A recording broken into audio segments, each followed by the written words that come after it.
Audubon 2456.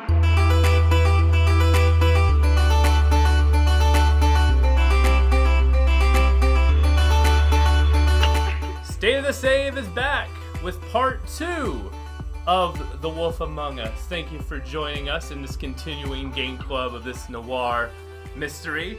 We have finished the game and are ready to discuss the whole thing. All the spoilers coming up for that. Oh yeah. And John is back with me for part 2 of this game. Welcome back, John. Thank you for having me back. Absolutely. I appreciate you not kicking me out after the first part. Oh, no. Considered it, but... Fair. Yeah. No, you've been great. Thank you. I've enjoyed this game. I'm excited to talk about the middle-ish end and finale. Yes. That's kind of what we do. We kind of just break things up in a way that leaves us... We have to break up the games in such a way where we're left wanting more. Yes. After the first discussion. Because, like, these are types of things where if we have some games that are so short that we have to finish in one sitting, but games like this, like, especially mysteries, are much more fun to talk about. Yes. When you're still piecing things together, because that's when you can toss out the ideas of, I think it's going this way, or I think it's going this way. Yes. And we can, like, plan to, like, diverge in interesting ways. So I'm excited to see where this shakes out. I'm kind of interested to see how many branching paths are indeed in this game, because I have a feeling this is a lot more narrow than I thought it was. Maybe, because I'm curious. Yeah, we'll find out. I'm curious to see if we picked any more similar paths. But to kind of tease where I'm going with this, I don't think that how narrow, like, the scope of this thing is holding it back at all. Right. Unlike some other Telltale games. But we'll get into that. But first, let's do what we usually do off the top. John, what have you been playing outside of The Wolf Among Us? I've been playing Legend of Zelda: Tears of the Kingdom, and it's been great. Hot take over here. The new Zelda is good. Yeah, guys, I hate to break it to you. I'm going to be a bit of a groundbreaker here, but this game's good. Not many people are out there saying that. No, we're the first. It's great. It's a fantastic game. And I'm probably not even tackled 10% of the game. No, that's impossible. Barely. It's ridiculous. Like, when we were here last time, I had touched it a bit, but I'd not really gotten as far as I wanted to. I just wasn't feeling it. But I felt the urge to continue, and boy, am I glad I did. Because it's just the best one of the best video game playgrounds I've had in a long time. It is, because the game trusts you. It does. To make your own decisions. It trusts you a lot. Yeah. Because there are ways I have solved a few of the mini, like, not mini dungeons. What are they? What's the shrines? The shrines. A few of the shrines I would solve, and I'm like, I am sure that's not how they intended for me to solve this. But I would find some, like, barbaric way to solve a puzzle, and it would work, and I'd be like, I did it, even though that was probably not right. You'd be surprised how many puzzles can be solved by taping a bunch of logs together, throwing it up in the air, and then using recall to, when it falls, to ride on it, fly it back up into the air, and just run across it and then jump. I've done stuff almost to that level, not quite, in terms of, like, stretching it to get to the finish of a shrine, but I've been doing those. I've been doing the shrines. I've been having a lot of fun exploring the new Hyrule, as well as the 2 new areas, which we touched on last time. The sky and the depths. The depths, which are amazing. It's just so much content, and I did get the chance to face one of the dungeons, one of the bosses, and that was a lot of fun. I went to the Ruto village. You went where the game told you to. I did. I didn't do that last time. Last time I also went in the direction... Well, for what you did in Tears of the Kingdom, I did in Breath of the Wild. I went towards to the southeast. That was domain. The direction the game was pointing you in for that game. Oh, it was? Yeah, because it sort of hints that way. I don't know if they directly tell you, but what they do is they push you towards Kakariko Village. Yes. And then... from Kakariko Village, it's natural to go to Hateno Village, and from there you see Zora's Domain and the big thing. The way it does sightline in that game to kind of push you in that direction. Yes. The game doesn't do that this time. It just flat tells you there's something wrong with the Rudos everywhere else too, but especially those Rudos, they need some help. Yeah. And I went, that's nice. sprinted the other way. Yeah, I'm gonna go that way. I'm gonna go that way with the places I'm not supposed to be. There's a pirate camp. That was a problem. Oh yeah, I didn't touch on this last time. I found I kept hearing people talk about a village that was overrun by pirates, and to basically do that with like low level gear, having to basically do guerrilla tactics, like taping stuff to my arrows from trees and just picking them off, doing stealth kills, doing like the puff shroom. Yes. To shoot an arrow and make it foggy, just so I can sneak up behind him and do stealth kills. I need to remember the puff shroom. I've not really used it much. Puff shrooms are amazing for this game, especially when if you go the way I do, I've ended up with some high level gear because I went the way I wasn't supposed to. So I am currently a glass cannon. I can do a lot of damage, but if one smack and you're down. Yeah, one black macabre hits me and I'm going flying off the map like it's an unpatched version of Skyrim. It's amazing how vastly underpowered I have felt for most of the experience. That's not necessarily a bad thing. Oh, that's so much fun to feel. Yeah, it's kind of refreshing. I feel scrappy in this game. Very. It's like it feels like you're doing something you shouldn't be doing. I will say there is one thing I did where I've not really retreated from many enemies. I would try to fight them until they were dead. I wouldn't back off. But there was one enemy I came across. I was like, oh, that's a really interesting looking dilapidated Roman Colosseum. I'm going to make my way over there. I cross a nice regal looking bridge. I get there. As someone who played Breath of the Wild, I'm like, I know what's in there. I don't want to touch it. Is it Mr. Lionel? It's not Mr. Lionel. Oh no, I don't like Mr. Lionel. He's not very nice. He is very mean, and I've not seen him yet, and I'm afraid to see him. I haven't seen one either, and I'm like, where are you? Yeah, you're here somewhere. You are around here, and you're going to kill me many times before I can beat you. But that's okay. I came across a giant 3-headed monster. I've seen one of those. You have? Okay. I've seen an electric one of those. Yes. To the like the northeast. This one had electric powers too. I saw it from the distance. I just put a skull on my map there and be like, we're not touching that yet.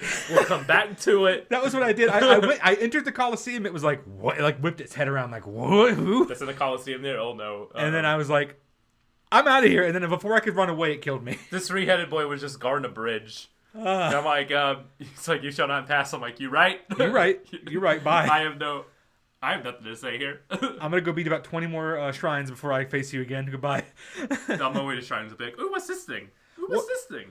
What do you prioritize with the shrines? Let me just, because my brain always goes to hearts is my first priority. Do you do the hearts or the stamina wheel more? In Breath of the Wild, it was stamina. Okay. It was all stamina. In this game, it's hearts. With a little bit of stamina, for me too. Because just the way I'm going, I feel like I need some buffer in my health here. Yes. And with the new systems, you have a lot of ways to circumvent the climbing and yes, getting around. Like, it feels like rain's not as much of a problem in this game. It's been annoying for me a few times, but it's definitely more of a staple of Breath of the Wild, I would say. Because the toolkit they give you more circumvention tools. Yes. Yes, exactly. More things to piece together. Mm-hmm. Like, if you want to make a campfire, you can just put one of the little winged things put it on a tree, and then you have like a little shelter, and then you can make a campfire, or have one of your little traveling pots. Mm-hmm. That's another thing too that helps them circumvent it too, because if I'm about to climb a mountain, I can just make stamina stuff. I don't have to go and like backtrack to find a place where I can cook. I can just be like, I'm just gonna pop one up here, go through my inventory of things, because I'm a collector. I collect every single thing I see. I do too. So I just go down the list and go stamina, stamina, stamina, stamina, and then all of a sudden this thing is no problem in front of me. Yeah, exactly. Luckily I had a similar situation when I went to the Wind Temple, which is what the location I went to. It's in a very cold place, so I had apparently gotten lucky because I had made a whole bunch of food where I could resist the cold beforehand, not knowing that the dungeon would require such circumstances until I got close. Of course, that's good to know. Yeah, when you get close enough, you're going to immediately realize, oh, I get it. I know why it's going to be so cold. And it was great. That part of the game was great. It was very invigorating to fight a Zelda boss again. Right. It's not they're not like super difficult bosses, but they're bosses that give you enough of a challenge and they make you think enough and they're fun. At least the 2 bosses I did one mini boss in the depths, and then one boss at the water temple, and both of them were distinct from each other. They were involved strategy. They weren't necessarily hard, but I had a lot of fun doing them. Yes. They weren't like in Breath of the Wild. At the end of each dungeon, you had to fight a different blight version of Ganon. Right. Water, fire, thunder, and wind blight, and those were varying degree. They were okay. Yeah, I remember. They didn't feel like Zelda bosses. These feel like just it's everything I love about Breath of the Wild with more classic Zelda stuff thrown in. Yeah. So I know I'm going to end up loving this more in the end. Yes. As I keep playing it. The boss I did fight felt like much more of a Zelda boss than I would say those like than anything in Breath of the Wild. Yes. Not to put words in your mouth there, but yeah. Not to. Well, no, and that's true, but not to diss Breath of the Wild. I loved it, and we loved it. I think I could speak for you in saying that we loved it. Breath of the Wild had to be made to get this game. Yes. We couldn't just go right here because a lot of the building, your knowledge base for this game kind of depends on Breath of the Wild. It's possible to go into this blind. I feel like I would be overwhelmed. Yes, I would be. I was still kind of overwhelmed just because it had been so long. I had not touched Breath of the Wild in several years. I probably hadn't picked that game up since before the pandemic. I went back to it in the month leading up to this game because I was like, I kind of want to get my knowledge basis again for this game, like just the controls, how climbing works, and that helped a lot. Yes. Having the basis, not being like, all right, which button does what? How do I sprint again? I kind of had to go through that a little bit. Jump is on X? What? Yeah. Oh, no, it makes sense. Okay, Yeah, I had to re-go through that cycle of, what? It's on this button? Nintendo? And it's like, okay. I was like, I had to, went ahead and just ripped that Band-Aid off like a month before the game came out. And so when it did come out, I was like, we're ready for it. And plus I wanted to do some quest lines I missed. Like I didn't do Tarry Town the first time. So I finally did the Tarry Town quest line. Which is great. Do Tarry Town. Yeah. But unfortunately, the past 2 weeks, I wasn't able to spend much time with Zelda because it was a game I've been looking forward to the past year that came out. Street Fighter 6. Understandable. Street Fighter 6 is a fantastic game. Good. What's your experience been with it so far? So my experience with it has been constantly... I'll go over my experience with Street Fighter as a series first. Yeah. Street Fighter as a series I've always been adjacent to, but never really got into until more recently. I was a Mortal Kombat kid. Yeah. You would play Mortal Kombat or you play Street Fighter. I played Mortal Kombat, the PS2 Mortal Kombat games. You either drink Pepsi or you drink Coke. Yeah, exactly. MK 9, 10, and 11 I absolutely loved. Street Fighter was one I've always had sort of a passing interest in. I had Puzzle Fighter growing up, which was a puzzle game with all the Street Fighter dudes in it, and I loved that. But I never quite made the jump to Street Fighter. I tried I liked Marvel vs. Capcom and stuff, and a couple of the other Capcom fighters, but Street Fighter was one I didn't get into until the 30th anniversary collection on Switch, which had most versions of 2, every version of 3, and all versions of Street Fighter Alpha. So I just kind of whenever I played around with it, more like from a game historian standpoint of going, okay, these are what these games are, right? Comparatively. Then once I saw Street Fighter 6 was coming out, I dug deep into it, learning the mechanics, trying to get good at Street Fighter. Then I got Street Fighter 4. Didn't touch Street Fighter 5 because I know that one was a little iffy. I heard it's really good now, but it seems like a little intimidating to jump into a fighting game that's active for so long. Yes. Street Fighter 6, got into it on the ground floor. This game is everything I could possibly want from not just a fighting game, but a video game. Ooh. So many modes, so many I'll walk through my experience with each of the 3 main modes. The first one is your typical fighting ground mode. That's where you'll find where most content of your fighting game is. You'll find your ranked matches, your player matches, your arcade towers, and your training mode. The training mode in this game is fantastic. Every single character has a separate tutorial on how to play them. And there's instances where, if you pick Ryu or Ken, not only explain how to do the fireball motion, the Hadouken, quarter circle forward punch, but it will explain, okay, you know how to do it. These are the situations when it's best to use these. Oh, okay. If you try to use it here, when they're jumping, it'll leave you opened, and then they'll kick you or do a attack to do more damage, because that's considered a punish when you're open during an attack. Yes. So it explains to you the mechanics of the game. And that, combined with the multiple control schemes, makes it easier to jump in as a newcomer. I'm stubborn, so I picked classic controls, so Fair. I'm learning the 6-button layout. But there's also a modern control scheme for this game, which people who are coming back to fighting games after like a decade, and people who are new to fighters because they think the characters look cool, and the characters look really freaking cool in this game. There's a modern control scheme which consists of, you have one button for light, one button for medium. I haven't used this control scheme, so I might be getting this wrong. You have a button for light, medium, and heavy, and then you have a button for your special moves. So, for example, with Ryu, instead of doing quarter circle forward punch, you just hit, like on PlayStation 5, you hit triangle. And that's it. You hit triangle towards to do a kick, triangle back to do the back kick special, triangle up to do the uppercut special. But there is a downside to it, because you can do specials out really fast. You don't have access to the entire move set. Oh, okay. So I'm wondering if people will realize I don't have access to a good anti-air with this layout, or these combos, the way these combos fling together just doesn't feel right. Right. I'm wondering if they'll make the push to go to classic and fully learn the character. Like, modern, I think, is a good way to test a character out without having the full breadth of the moveset. It's like trying to figure out what they're good at and what moves connect to each other. Yeah. And then I think switching to classic and then learning how, piecing together, like, this is how I want to play with this character now. I'm going to try to, now that I have the whole moveset, I can try to, like, piece things together and make some ridiculous combos out of it. So that's been my experience with, like, Fighting Ground. Next is the Battle Hub. The Battle Hub is the online lobby system, where it is a full, like, arcade. There's a bunch of cabinets around. They have different servers where you can walk around and join up with different people. And they have icons that say, hey, this player's at your skill level. Based on, like, the matches you win and lost. I've lost a ton of matches.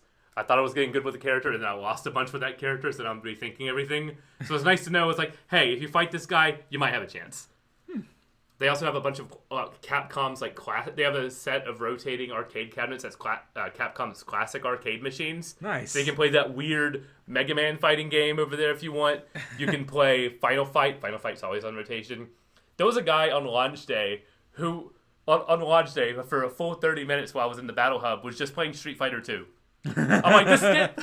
This is the new one. Play it. I mean, you can't fault the guy. Street Fighter 2 is great. No, but I'm like, you're in Street Fighter 6 playing Street Fighter 2. I'm like, if you're that guy, you have 10 ways to play Street Fighter 2 right now. That's funny. I get it. But there's also, like, for those games, there's also, like, online leaderboards and stuff that you've implemented for those. So that's...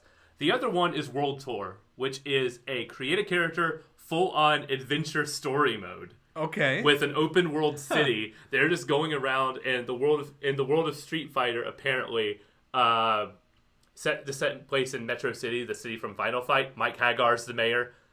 It's pretty great, and you just go around and go on, like, a little adventure, meeting up with all the Street Fighter characters as they teach you moves. So it's a good way to learn the moves, because you adopt their move set and can mix and match special moves from the fighters who are your masters. But in this big open world city, you can just challenge random people on the street who will fight. And they'll agree to it. They're like, yeah, sure. Because in the Street Fighter universe, that's how, like, exchanging goods and services operates via fighting. Oh my god. I would die in that universe. or I'd be very poor in that universe. Because I haven't seen anyone die or, like, get bruised in this universe. People just get knocked down and go, "Oh, good fight, man," and just walk off like it's just a natural part of the day. Everyone's super buff. Or people, or people like with very indifferent body types can still do, like, judo or, like, the high caliber. Everyone can do a jump flip in this universe. So I'm like, the Street Fighter universe might be the place to be Everyone just seems super cool. You can just throw down and just throw a fireball at any given notice. Who would think that the secret to world peace is fighting? Yeah. Street Fighter figured that out. And but as of like, so yeah, this game. That's why I think this game has reviewed really well. It's like a 90 plus on Metacritic, which is unheard of for fighting games. Because I think it succeeds as a video game and not just a fighting game. Because the fighting as the baseline is freaking fantastic, but it has all of the layers here, so many fun modes, so many like fun character interactions, so many fun online elements that I think completes this package. Street Fighter 6 is a friggin' incredible game, and I'm having a blast with it, and I think it's the perfect pairing for something like Tears of the Kingdom. Tears of the Kingdom is like more chill. Yes. In a way, it can get stressful when I want it to get stressful. Yes. Street Fighter 6 is just all-out, bombastic, stupid fun. My favorite characters right now are... I was about to say, who's the one you think you've mastered so far the best in this game? Nobody have mastered. Yeah. But I thought it was getting good with Jamie. Jamie's really cool. He's a new character. He's a rushdown type who will get in your face, and you can hit down, punch to drink. And the more he drinks, the more powerful and your special moves, and you'll unlock new moves. And if you drink 4, your face will get red, your hair will get down, and you'll just go into like drunken master kung fu pose, and then all of your moves just get crazy screen-filling nonsense. It's awesome, but I was starting to get good with him. I was starting to win ranked matches with him, and then I couldn't play this weekend, and then jumped online, and then everybody was kicking my butt. Oh. So I'm like, all right, time to learn a new character. I really like... Ken is a classic. I like Ken a lot. He's like Ryu, but he's more rushdown. He's more in your face. I'm going to throw you and knock you in the air type. His critical art, his special move is he knocks you in the air, then just goes, sit down and shut up, and then knocks you back into the ground. It's pretty great. Manon is awesome. She is a tall, pink-haired French ballerina who knows judo. So her moves, the more she throws you, the more powerful her throws get. So eventually it gets to the point where she just one hand tosses you up in the air, grabs you, and just slams you in the ground and while doing like a pirouette. It's amazing. I want to learn her so bad. That sounds like a character I'd want to make. That's awesome. It's freaking cool. I kind of want to learn her. There's also a new character, Marissa, who looks like she's a grappler, but she's just a tank. She's a huge freaking Spartan beast. There's a fun bit where she takes off her Spartan helmet, and her haircut is the exact same cut as the Spartan helmet. But yeah, she just runs at you and punches and kicks really hard. So that's pretty cool too. So yeah, I love the roster, especially the new characters. This is probably my favorite lineup of special characters I've seen of new characters I've seen in a fighting game ever.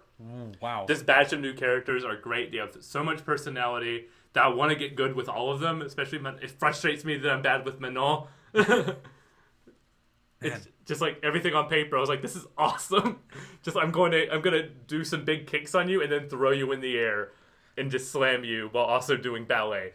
Like, yes, fantastic. I'm gushing about this game, I know, but no, understandably, it's so much fun. I just want to keep playing more of it. Yeah, honestly, fighting games have been a genre that I have not delved into enough or very much at all in my time playing video games. It's just a genre that I've always found to be really fun to watch, but it's like entry level is always scary for games like that. Yeah, Smash Bros is my extent of fighting games, and that's not like those. Well, I argue that this is in the same boat as like a Smash Brothers, where Smash Brothers is not just a good like fighting game; it's a good video game because you have all those modes. That I agree with and too. Everything. So I think this succeeds on that front, and there's a reason this is the best reviewed fighting game since Smash Brothers. Right. It's probably because of those way offerings. It can the offerings and the way it kind of can onboard you into this game. So yeah, I love Street Fighter 6. I'm praising this game to high heaven. Capcom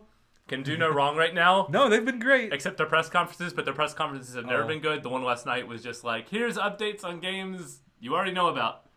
Like, do you want... you have Resident Evil 4, do you want to talk about DLC? No. Okay. Nope. Are we getting separate ways? Are we getting the Ada storyline? No. I don't know. What did they just say? I don't know. Yeah, but I can't... But they put out... Just this year alone, they put out Resident Evil 4 and Street Fighter 6. So They can do no wrong. Most studios are lucky to put out one game that's successful every 4 years, 5 years even. Capcom's like, here's two. Here's two bangers. In a Mega Man collection everyone was asking for. And here's teasers for Dragon's Dogma 2. So they're doing great. I'm so happy. Like, where they have a multiplayer shooter coming out next month that I would otherwise not be interested in. But now I'm like, you know what? Capcom's hot right now. Yeah, they've been on a streak, so maybe that's worth looking into. I might check out that beta. I was mad at first because it's a game featuring dinosaurs, and it's not related to Dino Crisis. The series they own is like Resident Evil with dinosaurs. Oh my god.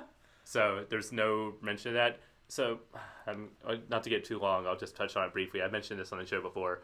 They have a pink red-headed lady with a black bodysuit in the main Dino Crisis and in this game. In the main game, she's Regina, and I was like, oh, they brought Regina back for this. It's not Regina.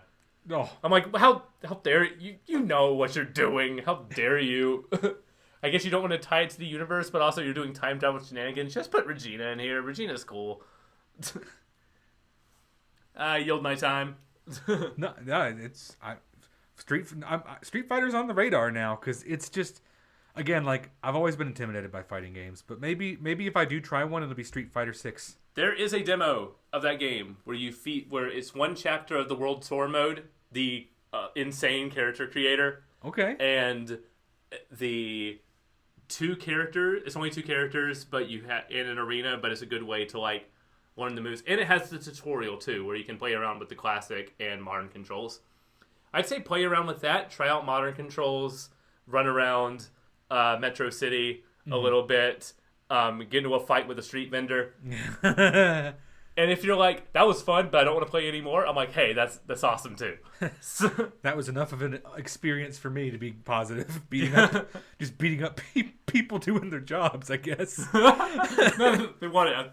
I wish you got discounts from the stores by winning fights with them. That'd be smart. Instead, you get money from them, so you get money for the store, which I guess counts. Yeah, That's a good way to describe it. Imagine if Pokemon was settled with fists and not your monster's fist. It'd be like, well, what? It's like, yeah, go out and catch all these Pokemon, but don't fight with them. You fight for them. Exactly. And speaking of like little monsters, yeah, I guess that's a segue. It's time to get back into the Wolf Among Us. Last time we left off on our journey, man, I can't believe that TJ was the crooked man. I know, right? Man, I'm bummed about that. But yeah, Wolf Among Us. Last time we left off, Big B Wolf was trying to solve what was going on in Fabled Towers. We're trying to find Ichabod Crane. He's missing. Mm-hmm. We inform Snow White of what's going on, which leads us to trying to find out where Ichabod Crane is. He stole a piece of the mirror, and now we spend episode 3 trying to get it back. And that's kind of where we left off. Let's do an overview of kind of our like light thoughts before we get deep into this. Yeah. I think this game is still fantastic. I thought it was very fun. I enjoyed it. I am a little bit disappointed after playing it this time how little I think this game actually like branches out in a way. Yeah. Where it doesn't feel like my choices overall make that big of an impact on the overall story. I had a few moments like that too, where I had like the thought in the back of my head, like this doesn't seem. It feels like it's railroading me back to the plot. It's here. like I did. Like the actions of one of the other characters was like, that doesn't match with the decision I made earlier. Yeah, there's a few of those. That's happened more in this last half than in the first half. Yeah, for sure. Because this is where the point where the story needs to wrap up. So they kind of need to keep you on the path that you can't really stray. Yeah. You can branch off a bit and then come back. Life is Strange did that in a way where I felt like the chasms between what you were doing, even though you were hitting the same beat for beat plot, it felt like the context of each scene was swayed by the decisions.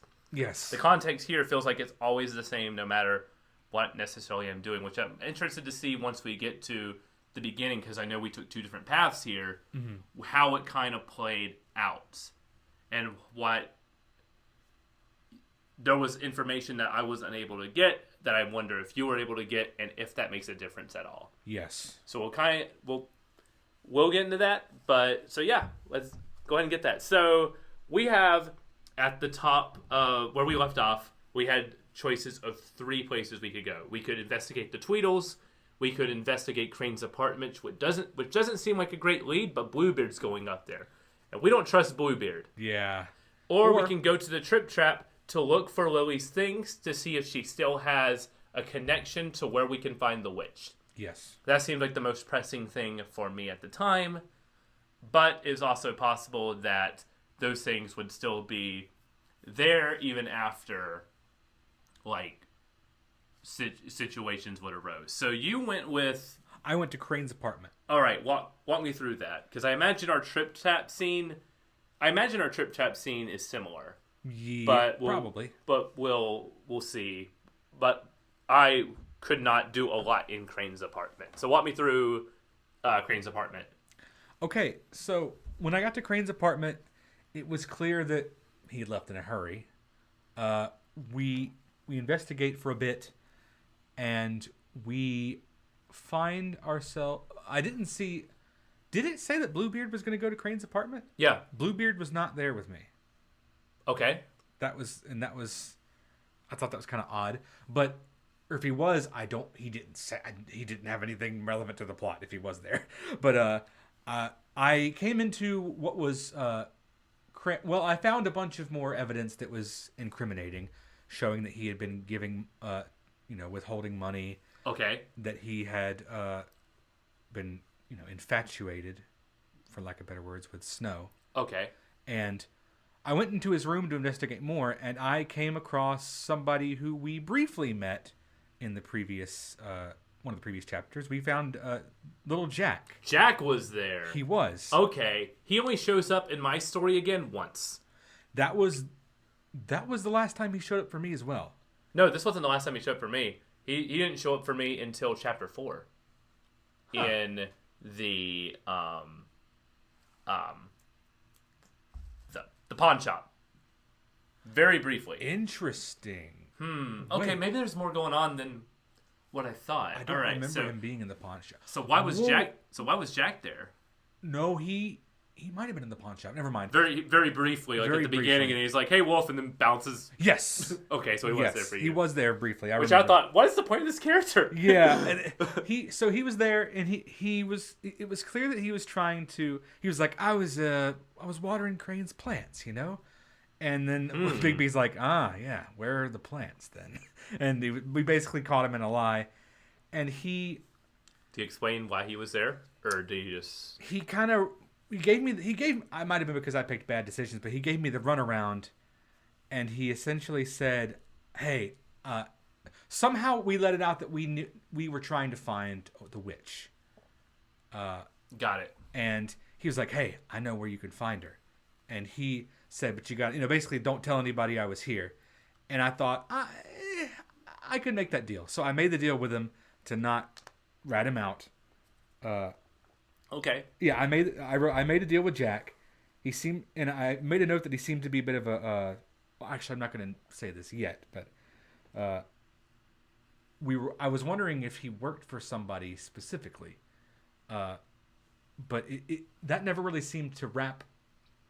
You can go ahead and talk about that. We can spoil the whole game here. We don't have to take it like beat for beat. We can, because we played this full game. Yeah. We can kind of dive into the full analysis here. So I was wondering if he was working for the Crooked Man. Okay. After I met the Crooked Man later in the game, and I was like, was Jack working for him? But I didn't see anything to indicate that he was.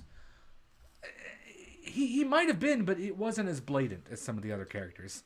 Okay. The point is, I made a deal with Jack. He told me where I could find the witch, and then he said, "Just don't tell anybody." And I was like, "Okay." And then Snow comes in, and she's like, "Oh, why is Jack here?" I was like, "Good. I didn't have to tell anybody. She just saw that he was there." That worked out. Yeah, that worked out well. And he was like, "Oh, hey." And then she went and talked with Jack, and then Bigby moved on to the next location. Okay, so you got the location of the witch. Yes. From here. That's interesting. And then I believe. Oh wait. I'm double checking my notes here to make sure I'm not lying to the audience. Okay, no. She did talk with Jack, but then I left with Snow. You left with Snow here. Yes. Okay, so Snow went with you to the next location? That's interesting. Snow was never with me here. We went together to the witch. Right to the... So you only went to one stop? I went to another stop after. I can't remember if it was after the witch. So you only went to 2. I went to all 3. Really? Yes. I only went to... Wait. I'll walk through what I did then. So I went to the Trip Trap. Grendel and the Woodsman were waiting at the door for me, acting really nice. They were drunk, being like way too nice. So you did go here. I did go there. Okay, yes. I did go to the Trip Trap. Grendel's on painkillers. Yes. Because of being like shot or whatever happened to him at the events of the funeral, probably from you ripping off his arm. Yes. I want to know if that comes into play. It doesn't really. It doesn't. No, it just seems he just doesn't have an arm now. That seems to be the only thing. Oh man, that's a bummer.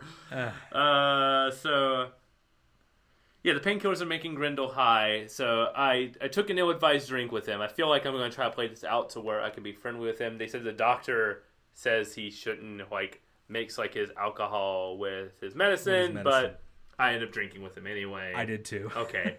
So him and the Woodsman get into it. Grendel is mad at the Woodsman because it's revealed here the Woodsman hired Lily. Yes. And he hid it from Holly. Mm-hmm. And I defended the Woodsman. I'm like, hey, whatever happened between them is between them. Yeah, I tried to make amends with the Woodsman. Yeah, me too. I was like, it's not his fault she ended up dead. What he did was wrong. Yes, but and he clearly felt somewhat guilty about it. Yeah, and she said, no, that was between them. It's no reason for us to get involved with. Whatever happened was between him and her, and by extension Holly. There's no need for us to get involved in that whole situation. So yeah, I defended Woodsman. So that ended up calming him down. Woodsman leaves and Grendel gets quiet. He just goes to sleep. He goes to sleep. So now the mission becomes to search the room without waking Holly. Did you wake Holly? Holly, no. Holly thinks I'm the Woodsman. Ah. Did you wake Holly? I did wake Holly. Oh, how'd this go? She was on those painkillers too. And she was resting, and at first she thought I was the Woodsman, but I found.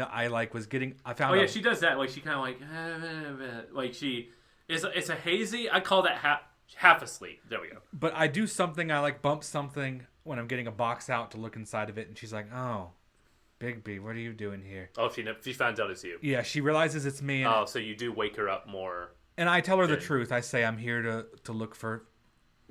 I was honest with her, and she was like, take what you want. You've already... She was very passive. And it was very sad because she was she was clearly a mourning, broken person. And she just was like, what more can you do? Just take what you want and leave. You thought it's all you do is take. And it was like, ooh. Mine went like this is I search, I find all of the information here, which is the vial, I believe, and yes, photo. And Holly thinks I'm the Woodsman. I found the big thing is I find the address book here. Yeah. So that is what we need. I imagine you got that and plus the piece of information from Jack that tied those two together so you knew exactly where to go. Yes. Was that what happened here? Yeah. Okay, so I get the second piece of information from a different place then. So Crane's apartment's next. Buffkin is watching Bluebeard is what because I get terrified. I jump because the phone rings and Snow White is calling. I'm trying to remember if Snow called in mine. I don't recall if Snow called in mine. Okay, because you already had the info, so you're probably like, okay, we got what we need. Let's go. I'm still looking for the second piece of info. Yeah. So where I'm going next is Crane's apartment. But I will say here, when Holly's waking up, I never tell her I'm not the Woodsman. She says something. I was like, do you think Bigby cares about us? I don't know if he does. And I say something along the Woodsman I think he's trying his best.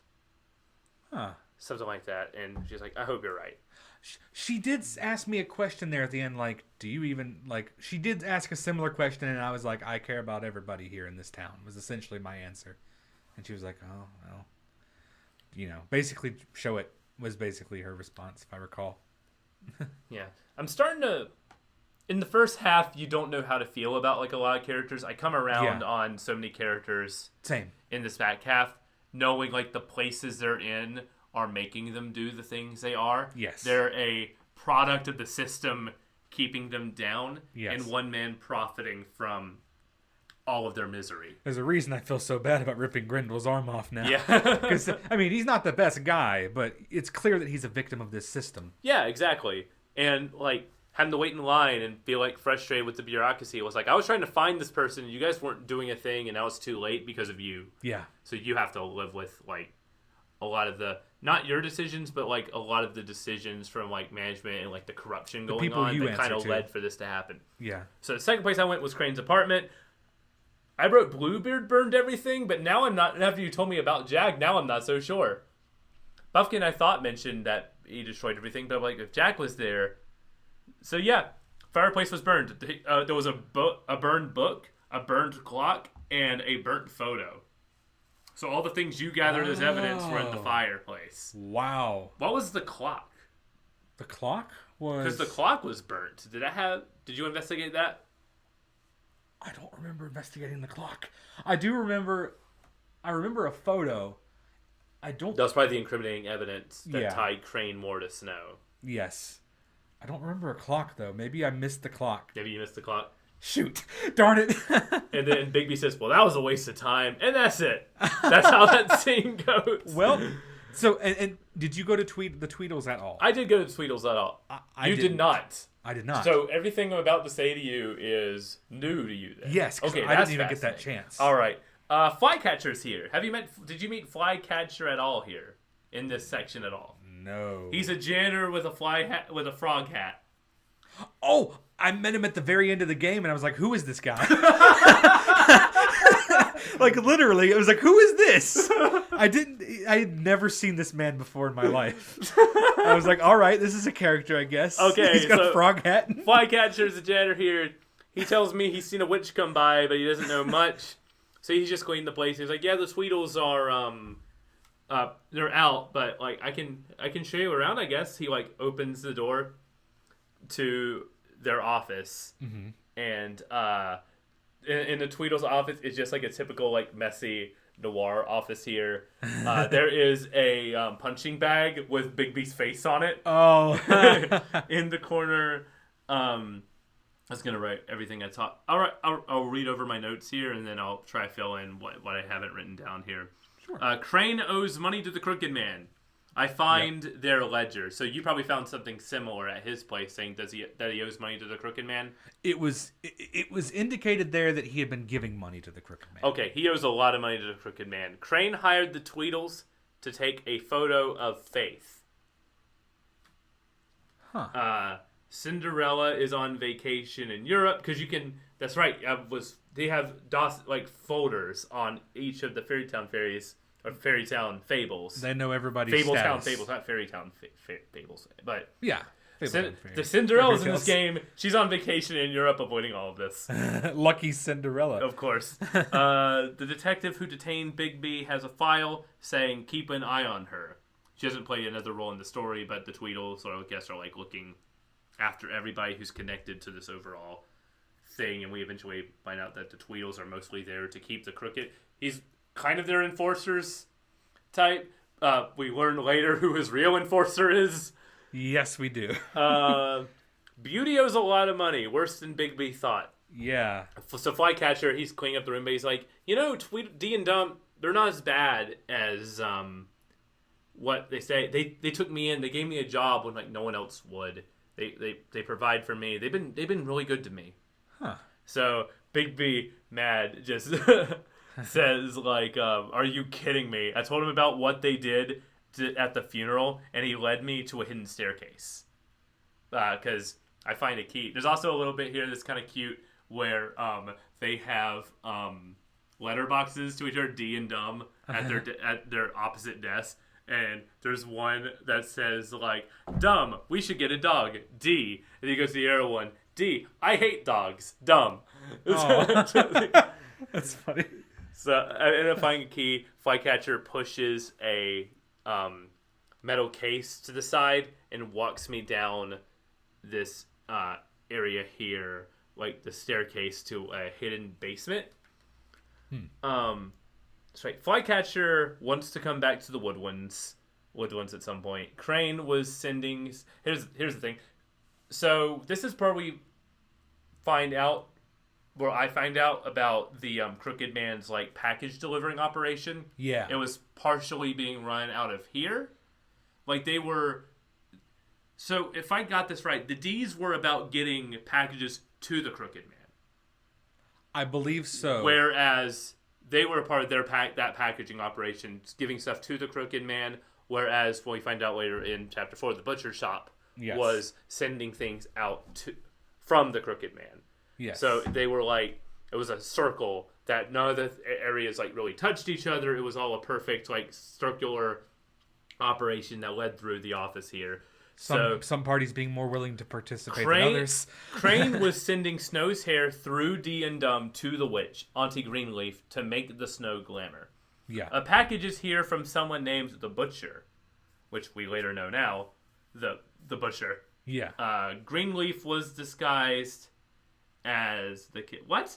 Oh, I did not separate my notes here for when we go to Auntie Greenleaf. Oh, no, you're good. So that's basically it. We find out here. This is where I get the connection because of the of what Flycatcher told me and what was in the ledger of the money. That where we find out where Auntie Greenleaf. No, because the package is where we find what Auntie Greenleaf is. He clears the air because we find the package. And we find of a course, package in that place. You find the package in that place of that. Okay, so that's how you. So that's how I knew about the package. So you get it's cool. You get the same information, just divvied out in different ways in different locations. Because that was my first exposure to any packages was at Greenleaf's. See, I got it from like the D and Dumbs and their hidden like packaging operation here. So we go to Auntie Greenleaf. We we knock on the door and a little girl answers. And immediately I'm like, I remember this. I know what's up here. I had a much more dark thought of who it could be. I was like, this is obviously somebody who's glamored. And I thought it was Crane. No. I thought it was Crane trying to like hide there. Oh, no. Because they thought that she was hiding Crane. Yeah. Because and there was even a comment where Bigby's looking around in there and he's like, I can even smell his cologne. So you thought, oh no. And I was like, he describes himself as yeah. Oh, no. So that's why I was like, I'm gonna pummel this man. And so when the little girl was not Crane, but was in fact a witch, sigh of relief. I was like, oh, thank God, you're just a witch. Like, I don't want to talk about this. Yeah. I have to talk about this game. I don't want to talk about this. Exactly. So I was like, thank God you're a witch. Oh no. But then I was like, wait, you're a witch. And that was Auntie Greenleaf. She was disguised as a girl. And she did not like that we were going around the apartment. And she seemed particularly protective of the tree. Yeah. When we were investigating. Yeah, she's not helping. So we get her to talk. Crane went to the pudding and pie. Hired the witch.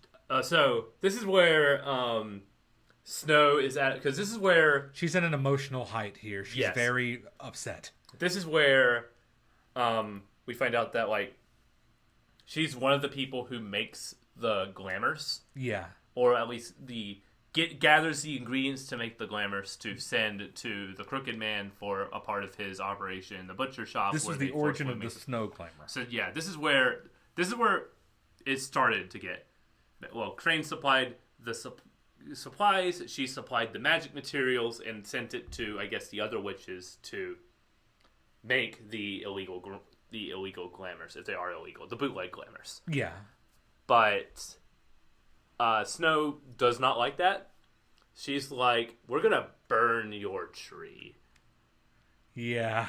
Do you burn the tree? I did not burn the tree. I did not burn the tree either. I was like, this is too far. I get that this is wrong, but this is someone's property. We can't just go in here and destroy someone's property. I did it last time. Oh, I didn't do it this time. Okay. Because I knew what was coming up. Where in the trial scene, the whole "you got me my tree, I got you your tree." Oh. That moment of oh no. But yeah. So I didn't want to do it this time. I was kind of hoping you would. I was like, hope John burns the tree. I was tempted. I should have just messaged you no context. Just hey, burn the tree. I was so tempted. That was probably the first non-simping for Snow call that I made, because I'd been simping hard for Snow so far. I mean, it's a safe space here. We can. I was like, I wanted to get on Snow's good side, but then like when she was like, burn the tree, I was like, no. And that was the first time I went against any of her wishes, pretty much. Yeah. I was like, nope. Not doing that. I guess the first time I was not as strong. I was like, yes, ma'am. Yes, burn ma'am. I got a lighter here. I light cigarettes all the time. And those Huff and Puffs that everyone crabs on me for. It's a great gag. It is. I try to play it back at the end of chapter 4. I like make it like they did it twice. I'm like, I'm gonna make it a rule of 3 here by adding like doing it for the cliffhanger, but we'll get to that. Mm-hmm. So yeah, we don't burn the tree. Did you hire the witch to be a part of Fabletown, or did you arrest her? I think those are our 2 options here. I don't remember doing either of those right after that circumstance. Oh, did you just like, all right, we'll leave you alone, bye?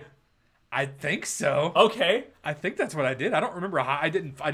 You definitely didn't hire her. No, for a job. But I also didn't take her into captivity or anything. I wonder if it was something I did then, because I got her to talk. We went to, trying to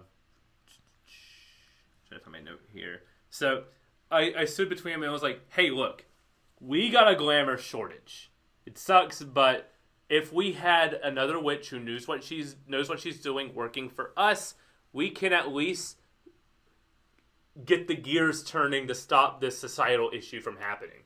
We take away one of, we didn't know this at the time, but we were taking away one of the Crooked Man's suppliers, but also moving it towards us. That's a pawn, not a pawn, but like a piece from the Crooked Man's play roster into ours, helping us instead. So I thought that was like the best decision here, giving her a job to where she was like contributing to the society from a positive standpoint rather than helping people in like the dark sense of the word. If I had those, if those were the only options, I would have picked that one, but I do not recall picking either of those. Gotcha. You're probably just like, all right, we'll leave you alone. Bye. Yeah, that was what I remember. Thanks for the info. Bye. Keep your tree. Yeah, water it twice a day. Make less of those glamours. So yeah, but most of my decisions here were geared towards fixing the societal issues in Fabletown. Yes. Snow wasn't as mad at me as I thought she'd be. Yeah.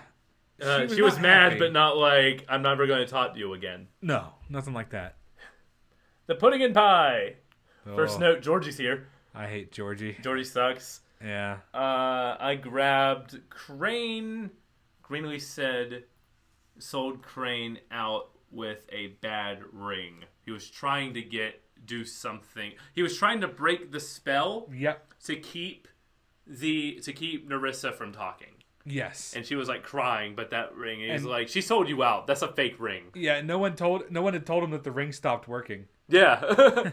He's like, oh, because was it Bubkin who told us that? Someone told us that the ring hadn't worked in like 10 years. Gotcha. Or something like that. And he was like, work! It was funny. He was like, work! Why aren't you working? And Narissa says, like, I've been telling him the same thing I told you. My lips are sealed, which confirms, yep, they've been cursed to keep a secret. Yep.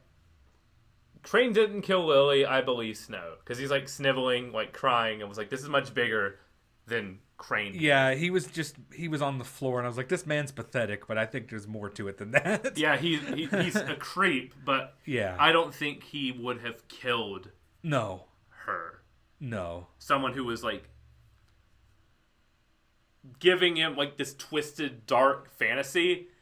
He wouldn't have killed her. If he wasn't brave enough to ask Snow out, he wasn't brave enough to kill somebody. Exactly. 100%. Now Snow is mad.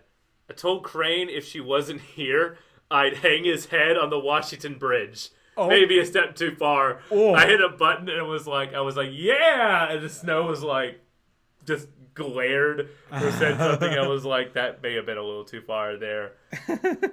Because Bigby can snap at a moment's notice and just go from like good cop Bigby to I'm gonna rip your head off. What are you doing? Yeah. Rip your head off and hang it on the Washington Bridge. It's like, okay.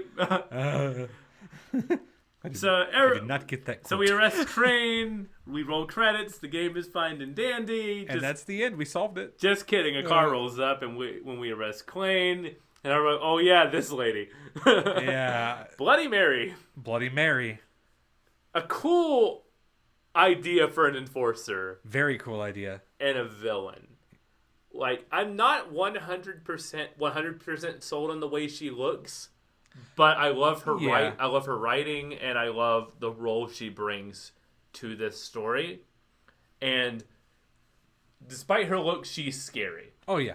Her final form that you fight is closer there, but it's really cool. I was hoping for something more mirror-like and like broken pieces and like jagged edges to her. But I know she's like glamored up here and everything, but like I like the like glowing red tattoos on her chest and on her arms and everything. Yeah. But I'm not 100% sold on her look, but as a character, she's great.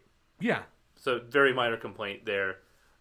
She rolls up with the Tweedles with their guns. Yep. So Crane is the Crooked Man's property, and we get the option to... They're pointing the guns on us, and we have the option to dodge out of the way, but it doesn't work because we dodge one, we're shot by the other. Yep. And this scene rules. Yep. We go a little farther with our wolf transformation this time. I like that they tease you throughout. Like, you think, oh, this is the final transformation. Yeah, exactly. You're like, oh, this is the final one. Cool. The big bad wolf. And then, no, that's not the big bad wolf. Nope. That's the mildly irritated wolf. Yep. That's the wolf Yeti man. You walk at them like you're the Terminator. Yep. Just charge them as they're shooting just you. Blasting you, and you're like, nope. Throwing things, picking up like the like AC units and the trash cans, just throwing it at them while like Mary watches. Mm-hmm. So you run up, you pin Dumb against the wall, and you have the choice here to kill him. I beat the hell out of him, but I did not kill him. Yeah, I didn't kill him either. I was just like, because at this point it's like I'm trying to traject Bigby in the direction of being... Be honest. If Snow White wasn't looking, would you have killed him? I would have ripped his fat head off. I would have enjoyed it too. No, but I was trying to play it like I was actually trying to be a better sheriff, a better person of justice, and I just wasn't going to rip somebody's head off because I didn't like them or because they were trying to kill me. I was going to subdue him, and that was what I did. I didn't kill him. Yeah. Snow trades my life for Crane. Because you're shot with a silver bullet. Yeah, they pull out the silver bullet stuff. I was like, so good. I like her line here that I didn't exactly write down, but she was like, I never really believed in the silver stuff, but it seemed to work just fine. She takes Crane and walks over to you and breaks your arm. Just steps on your arm to break it. Yep. That didn't faze me. What fazed me is what came next. Yeah. Later on. But so the really chilling moment here where she walks away and then says to Snow, long live the queen, because Snow's in charge now. Yep. So it's like the power dynamic we wanted, but not the way we wanted it. Where it's like the villains are making this happen. Yeah, it's like we wanted Snow to be in charge, but now it's like, are we playing into their hand by making it happen? Yeah. Are we the ones who are going to make things right, or are we the ones who are just going to keep them in power? Mm-hmm.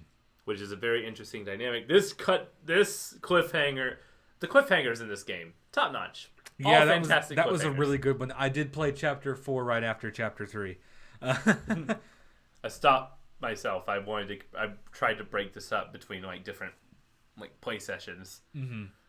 Yeah, I had 2. I did 3 and 4, and then I did 5 separately. So that was episode 3. It sounds like we broke off for a bit that ended back in like the same spot, which is kind of how these like adventure games, or these narrative adventure games, especially from Telltale, sort of go. Mm-hmm. But I like that we were able to get our information in different places, and that I saw a location that you didn't even see. Yeah, that was kind of cool. Like maybe that would have made me feel a little bit more connected to the Tweedles. But by that point, it was just like, I hate these guys. Or like, because you miss Flycatcher as a character. Yeah, he just shows up. I'm like, who are you? Why are you here? Episode 4. Big B's apartment. Physician Swinehart is back. Yeah. I like Swinehart. Yeah, I like him too. He's sassy. I love it. Big B has nightmares of Bloody Mary to kind of start us off. It's like a mirror of what happened. Because Bloody Mary. It's a mirror of what happens at the beginning of Chapter 2, where we see, we see from a different angle of Big B remove the sheet and see Snow White's head, and then we go to the police station. It's kind of a similar effect to that, where we are living like a traumatic moment, and we cut back to the present after the horrifying thing. Yeah. I wrote, look, I can handle blood, but something about having to snap your own bones back into place is kind of cringe. Yeah, that was bad. I was like, oh. Doing it multiple, I thought it would just be like a one-time thing. It was like, you got to do it 3 times. You got to tap X and hit Y, tap X, hit Y, snap. So you were able to get it?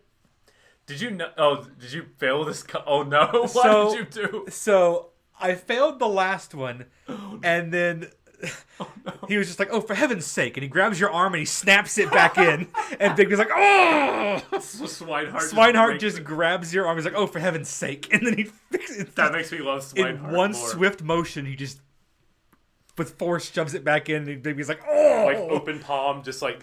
Yep. Oh man, it's great. That rules. It was funny. I was like, oh shoot, because when I missed that, I was like, oh, that's probably bad. And then immediately I was like, oh, and then he fixed it. Colin's being sassy here. He's basically like just harassing the doctor. I said, please don't distract the doctor while he has my chest cut open. Yeah. Really good line here. So the stakes are kind of raised here. The doctor says, 1 more silver round to the heart and you're dead. Not even I will be able to put you back together. Yeah. So the stakes are higher. This reminds me of, because these fables are not immortal, but they can take a lot of damage. Yes. This reminds me of like the movie The Wolverine, where Wolverine loses his healing factor, so all of a sudden everything can be a danger. And it makes the stakes more raised, even though he's like on the level of like a normal dude. Yeah. It's almost like, oh wow, but we've seen what these freaks are capable of. Yeah. So you might want to take it careful, especially with Bloody Mary just hanging around with a revolver full of silver bullets. Swinehart hates Colin is my note here, because he's like, Snow, Big B, Colin. Oh, yeah, he does do that. It's like, what happened between these two? I'm wondering is Swinehart one of the pigs? That was what I thought. I was like, maybe that's one of his siblings. And he's mad that he doesn't want to, he's living with the big bad wolf. Yeah. But then why is Swinehart, why is Swinehart helping the big, yeah. I don't but his name is Swinehart, so it's like... So my speculation is he has his life together. He's probably the brick sibling. Yeah, he's probably the brick sibling. The most intelligent, the most competent. Colin's the stick guy. I imagine if... Straw Guy's probably dead somewhere. Straw Guy's at the farm going, this is great. Oh, yeah. Why isn't anyone talking about? Because I'm a straw I want. I'm living in a mansion now. Yeah. I immediately think of that Futurama quote, one of my favorite ones. A floor, we live like kings. Oh, yeah. That's the straw guy. Yep. The straw pig. Was that a Zoidberg? That was a Zoidberg. That sounds like a Zoidberg quote. He was in the body of He was in the body of Fry, I think. Not to get too into Futurama. I'm cautiously optimistic about that coming back. Yeah. Hey, that's my joke. I'll kill you. Futurama's great. I say to Snow, I'd never leave you, because of course I did. I ship Big B and Snow. I do too. It's a very sweet dynamic. It's a very good dynamic. I love those two working together. Even if it's not romantic, them as partners, I love. Yeah. Even if it's not romantic, I love it. They need each other. Yep.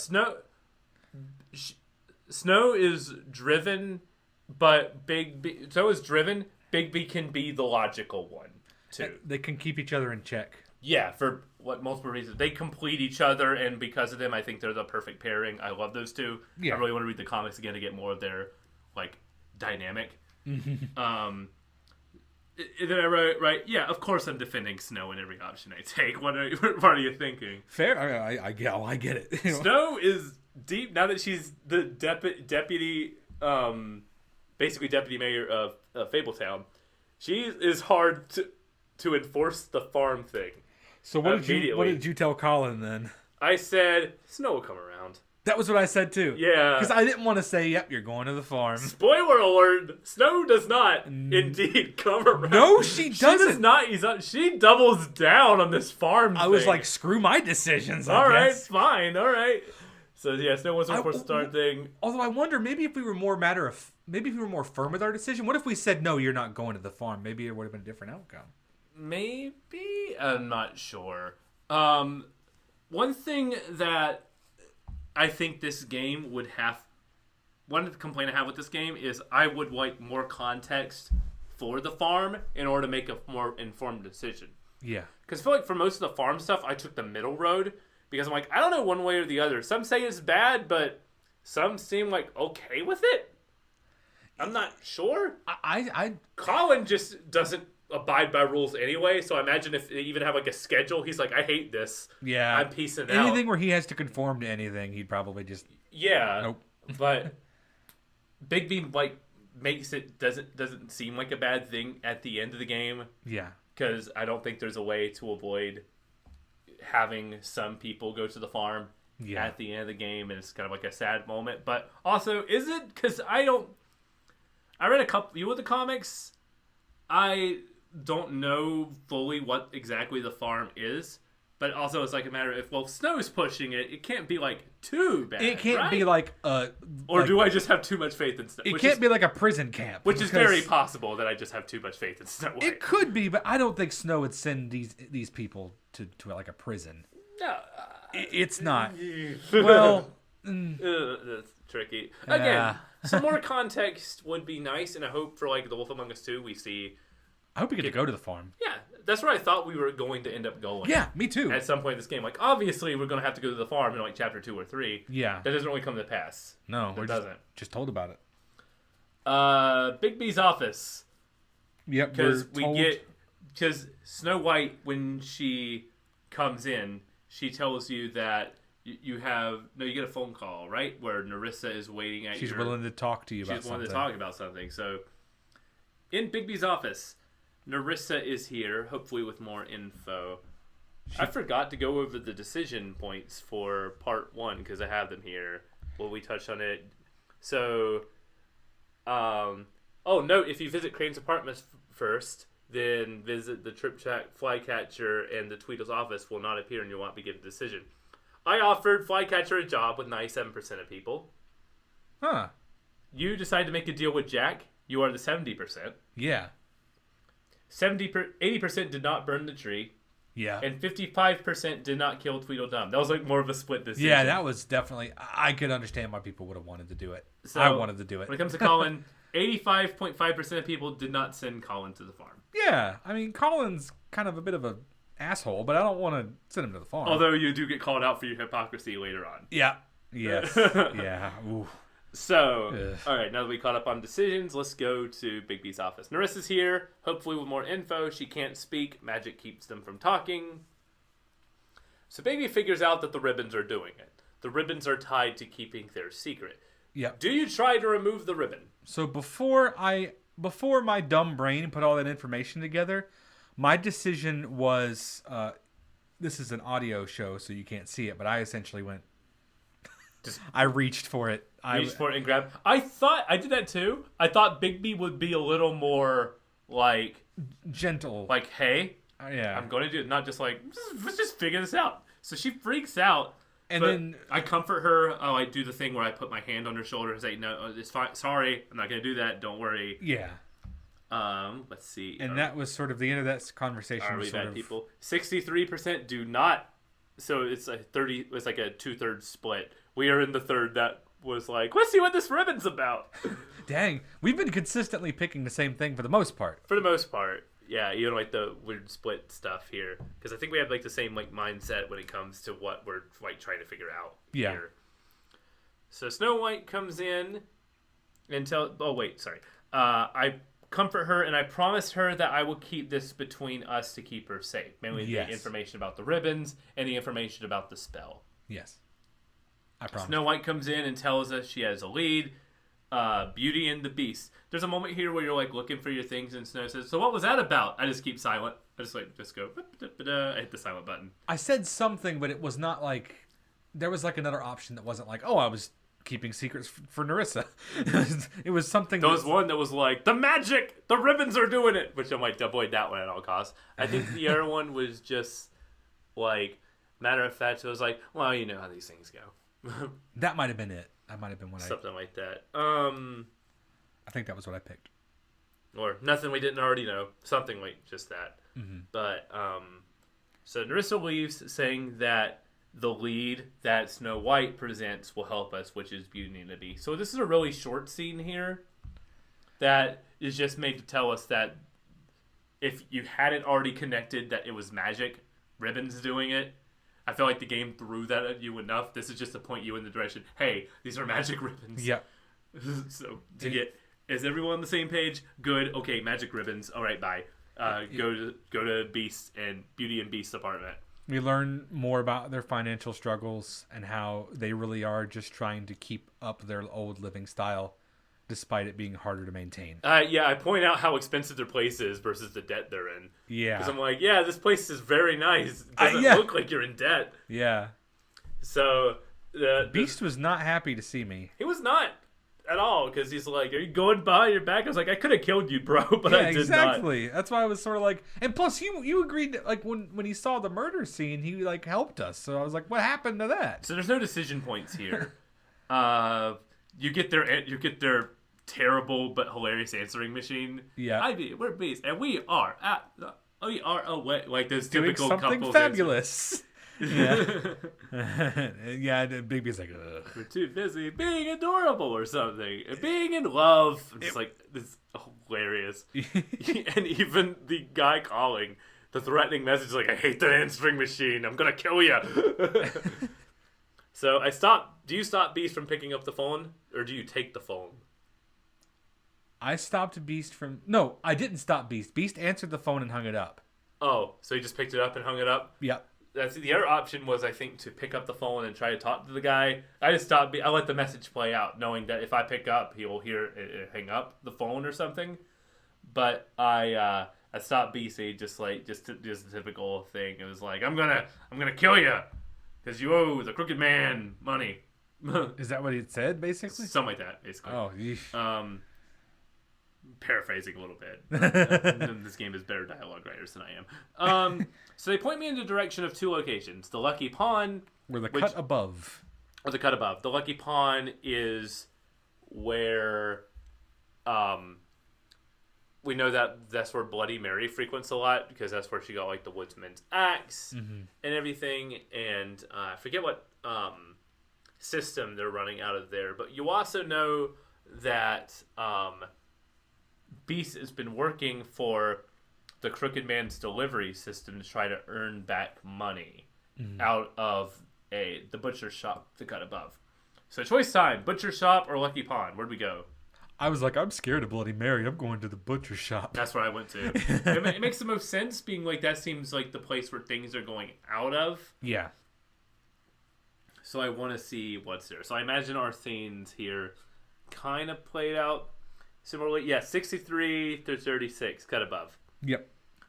So I felt bad for the butcher after learning more about him. Yeah. But the butcher shop seems like the best place. There's a no smoking sign. Do you keep smoking or do you put it out? I put it out, but Bigby was like, and he like... I keep smoking. just everything with the cigarettes I took full advantage of, especially in this chapter, because there's a lot of that, like, the smoking imagery coming into play. Yeah. And their package system seems important to their operation. The butcher tripped what I thought was a silent alarm. Yeah, me too. But it wasn't a silent alarm. It was like a warning light. So you're like chasing him through the not even like chasing him. You're just hitting like your dialogue buttons as big As you like, travel walking through meat. The meat locker reminds me of like the scene from Rocky, even though that's just how every meat locker looks like. But my brain is like, it's like Rocky. He leads you to a door. It was smart to lead you directly to where we wanted to go. To where we wanted to go. Good job, Butcher there. But I guess we would have found it anyway. Mm-hmm. He's like, please don't get in there. They're gonna kill me. He's like, well, they're gonna kill me anyway. Now that I led you here, so rip open the door. And this is where they're shipping glamours and other magic from. So, the Crooked Man's got a monopoly in Fabletown. All this to run, like, cheap magic. Yep. So, there's, like, shackles on the floor. Like, bloody shackles on the door. So, this is, like, the sweatshop part of, like, the operation. And you, like, push back the board and you find out just how many people are asking for stuff from the Crooked Man. Everybody's got ties in this because the system failed everybody in this town. Yep. It was a long list of names on that board. So, what do you say to Johann? Do you promise that you're going to take his operation down? He's like, he's going to come back and kill me. You have a choice to make. I've told him I would protect him. I told Okay. him that I promise I'll protect you. No matter what happens, we'll make sure that you're protected. I mean, it says like we're gonna take down this entire operation. But when we learn that the shard we get a note here that the shard might be at the Lucky Pond. And Yes. So we've got like a kick in the right direction about the shard to the mirror. Yep. And at this point, when I played this I played this close enough together where I remembered the shard was a plot point. Keep in mind that when this game was coming out back in 2013 and 14, Chapter 2 was, I think, in February. Chapter 4 was, I think, in June. So then I was like, shard? What shard are we looking for? Oh, yes. I was like, what is... I forgot all about that plot point and everything. Yeah. But, I could understand why you would. It's not really touched on much in 3, if I recall, Chapter 3. Or if it is, I don't remember. Nah, I don't remember it being like a... No, it's at the beginning of chapter... Never mind. It's at the beginning of chapter 3 where you find out he like destroys the mirror and takes a piece with him. Because that's what you're looking for yes. in chapter 3. But there is some That more is it. time difference versus us playing like in the same part Exactly. here. So, the Lucky Pawn. Woodsman's looking for his ex. Yep. And you meet the Jersey Devil here, who was just like a scummy like pawn dealer when he's out of his form. Yep. Really awesome design on the Jersey Devil. It was really good. I liked his design a lot. Demented demon skeleton deer. Yep. I love his design. And really cool fight here. Yeah. As you're just messing up the place. Yep. And Woody's there. Old Woody, the woodsman. Well, he's there. Isn't he like knocked back out so he's not participating in the fight initially? Yeah, but Okay, I think he helps it at one point in the end. You're choosing what to slam his head in. I'm trying to be like nicer here. So there's like something that's obviously sharp, and then something I think is a cushion. I go to what the cushion is, but it turns out it's glass. So I break glass and then go in the glass, so his face is like all messed up. But it doesn't matter anyway. I take part of his antler and then stab him with it. Yeah, I did that. Yep. I liked that I part. think that's one thing you had to do. But I was like, yeah, this fight rules.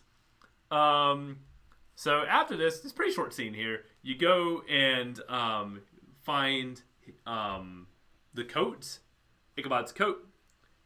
Did you look through all the pockets? Did you take the money? I did not take the money. I continued the trend of not taking the money. I continued my trend of taking money. And took back the magic mirror shard. Yep. I let Jersey talk while I was leaving. I think I did too.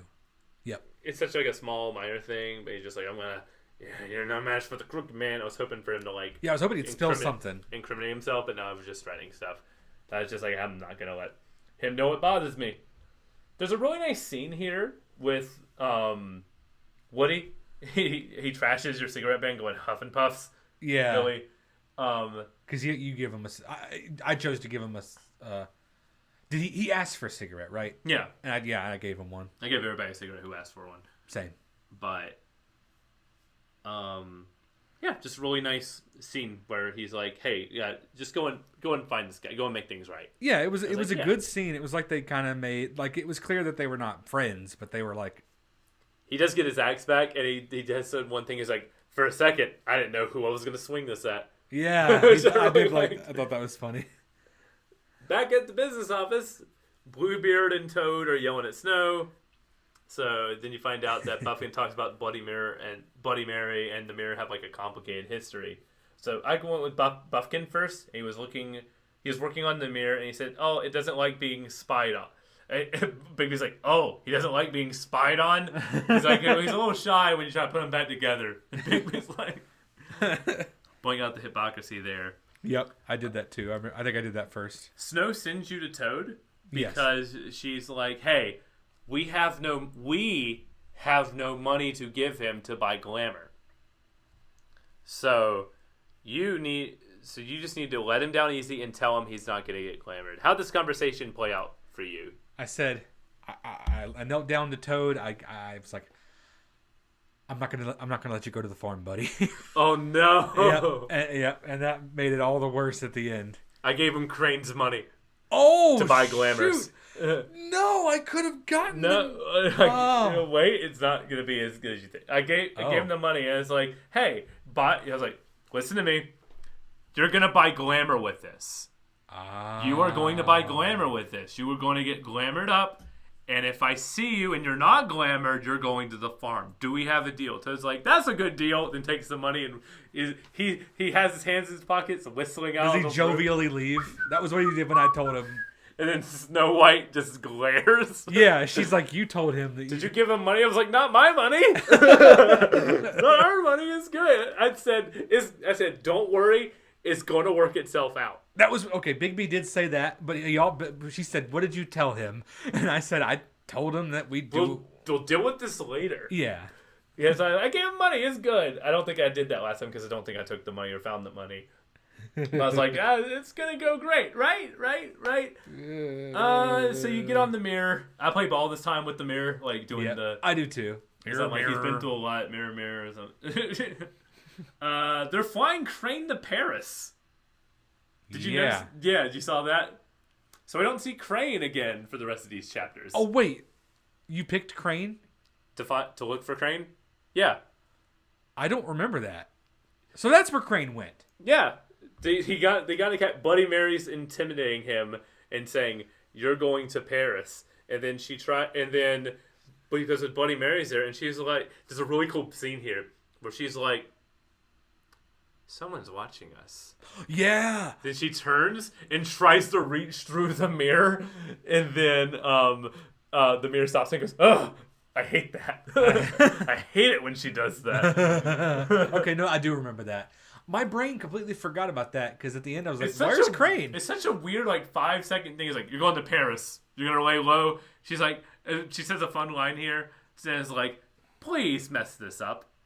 So I have to hunt you down. So I can, yeah. She's like, please screw this up. But yeah, we got information from Jersey that the door to the Crooked Man's operation... It moves, goes to different places. Yeah. And Crane was using the mirror to find the location of the door, and that's how he was able to find it. Yes. The door moves to Central Park. And Snow asks you to bring him back alive. Mm-hmm. Do you agree to that? I do. Terms? I like, yes, we'll do that. I remember agreeing to that. So I get a scene of him running towards the door in Central Park. We go in, and Tiny Tim is the guardian of the door. Yeah. I forgot about this whole thing here. I was like, oh, hey, buddy, what are you doing here? More of a more recent fable. Did you read any of the Fabletown entries that you unlock as you go through the game? Shoot, I read all the ones for chapters 1, 2, and 3, but I didn't read the last 2 chapters. So there's something interesting about Tiny Tim, where Tim is they say that a fable's health is dependent on how well he's known, how well the fable is known. Typically, the more well-known a fable is, the more well-off they are. That's why the more popular fables live well and good lives, because they're well and good people. They said they said Tiny Tim seems to be the exception because his ailment is a part of the story. So they recognize. So the Mundies know his ailment, so it's projected onto him. Yeah. So he will never get better because we recognize who he is in the story. Even though at the end of the story he's like doing better, but I don't know, because I guess he has that. It's our knowledge of the characters that shapes the characters. Yeah. Which is a fascinating concept. It is. So, yeah. Baby opens the door. Tiny Tim is there. He calls him Tim, and he's like, "Hey, I appreciate that you didn't call me Tiny Tim." So he leads Bigby to his boss. Do you wait for Tim? I wait for Tim. Because like I'm gonna get in trouble if he doesn't see me show you in. I let him open the door too. It's Tiny Tim. Yeah, I didn't want to be mean to Tiny Tim. Always be nice to Tiny Tim. I've seen enough versions of the Christmas Carol that made me cry that I'm like, I'm gonna protect you, but don't worry, it's all gonna be okay. Yep. Same. Everyone is here. All the villains are here. Yep. I remember this. Crooked Man, really cool look, like a messed up eye suit and a like chained necklace. He like, have a seat. We have so much to discuss. He was very professional. What do you say? I say, all right, let's talk. Or basically, I decided to talk. So you are 41% who tried to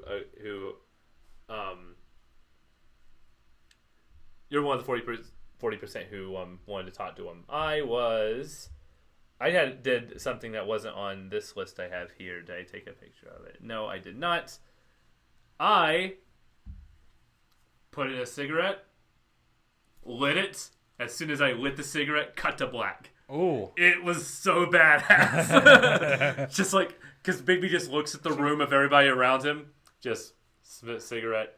I thought it was a good thematic moment because everyone's bashing his cigarette choices, his cigarette brands. I think first time it was lit, I don't care, you're coming with me.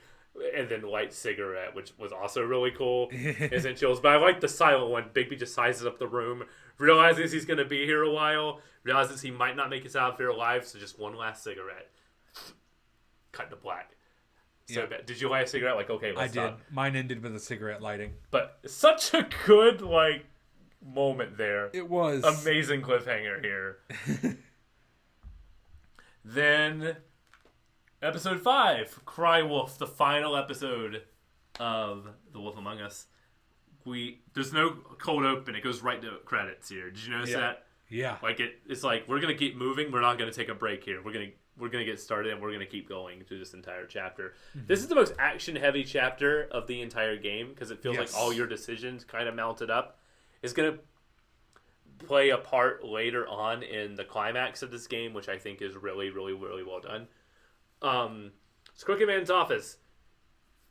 He straight up asks you, like, says, "Oh yeah, the killer like doesn't matter," and you can say as Bigby, "I've already figured it out," or "Tell me who did it." What did you say? I said, "Tell me who did it." Oh, I got it wrong. I was like, "I know who did it," and you get a choice. I went, "Bloody Mary," and you went, "No, you idiot!" Everyone got a Snickers. And it's like, it was Georgie. It was Georgie.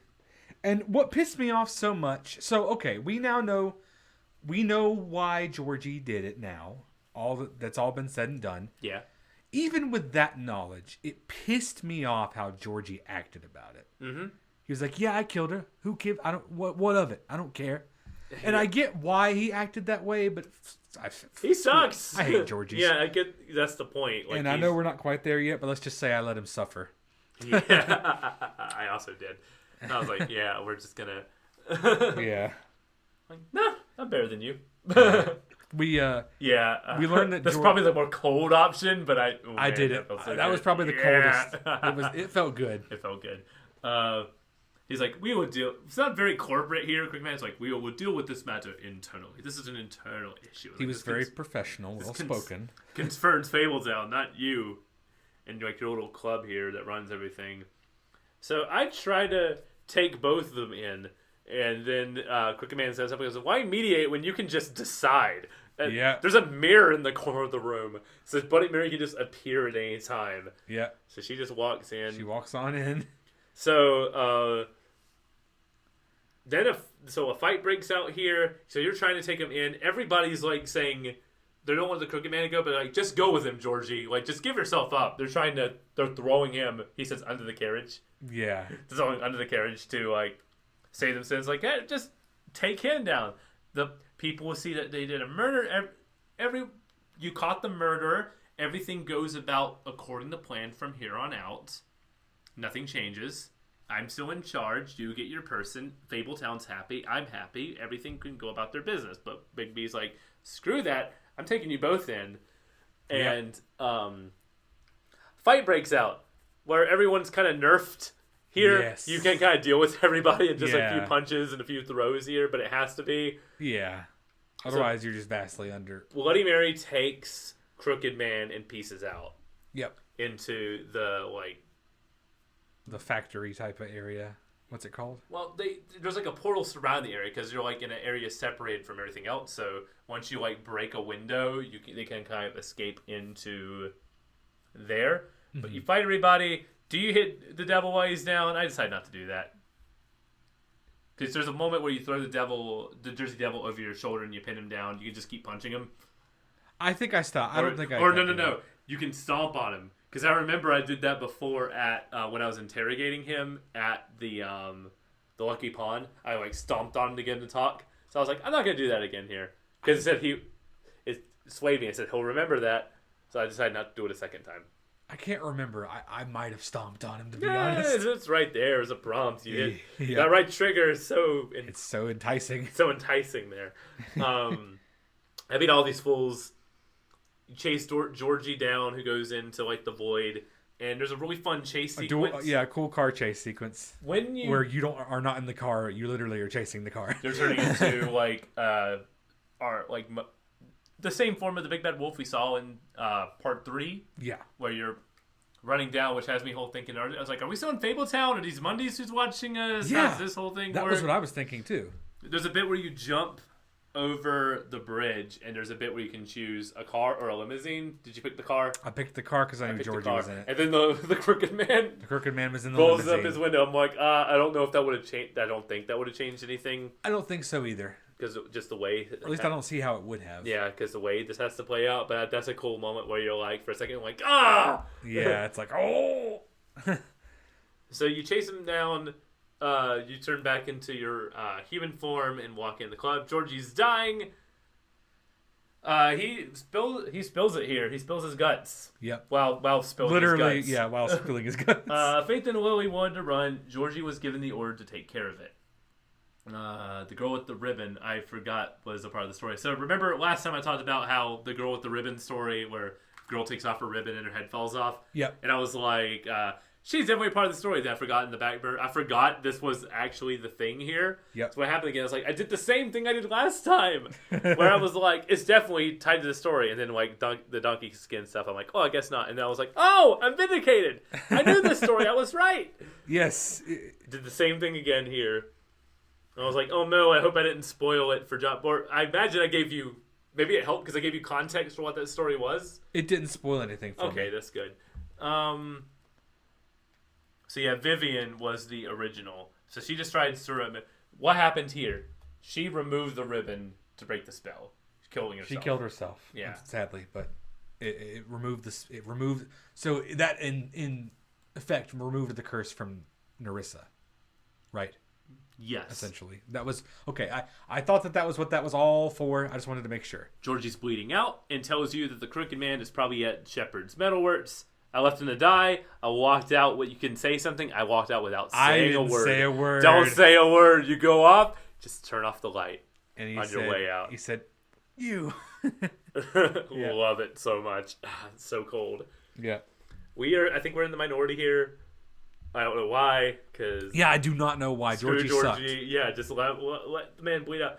70 it's 70-30. 70% killed Jersey, 30% let him suffer. We're just cold, apparently. Maybe their logic was they wanted to be the ones to do it. You know. Maybe I'm just like. Maybe it wasn't like a mercy thing. Maybe I wanted to be like. It wasn't. Mine wasn't mercy. Yeah. So No.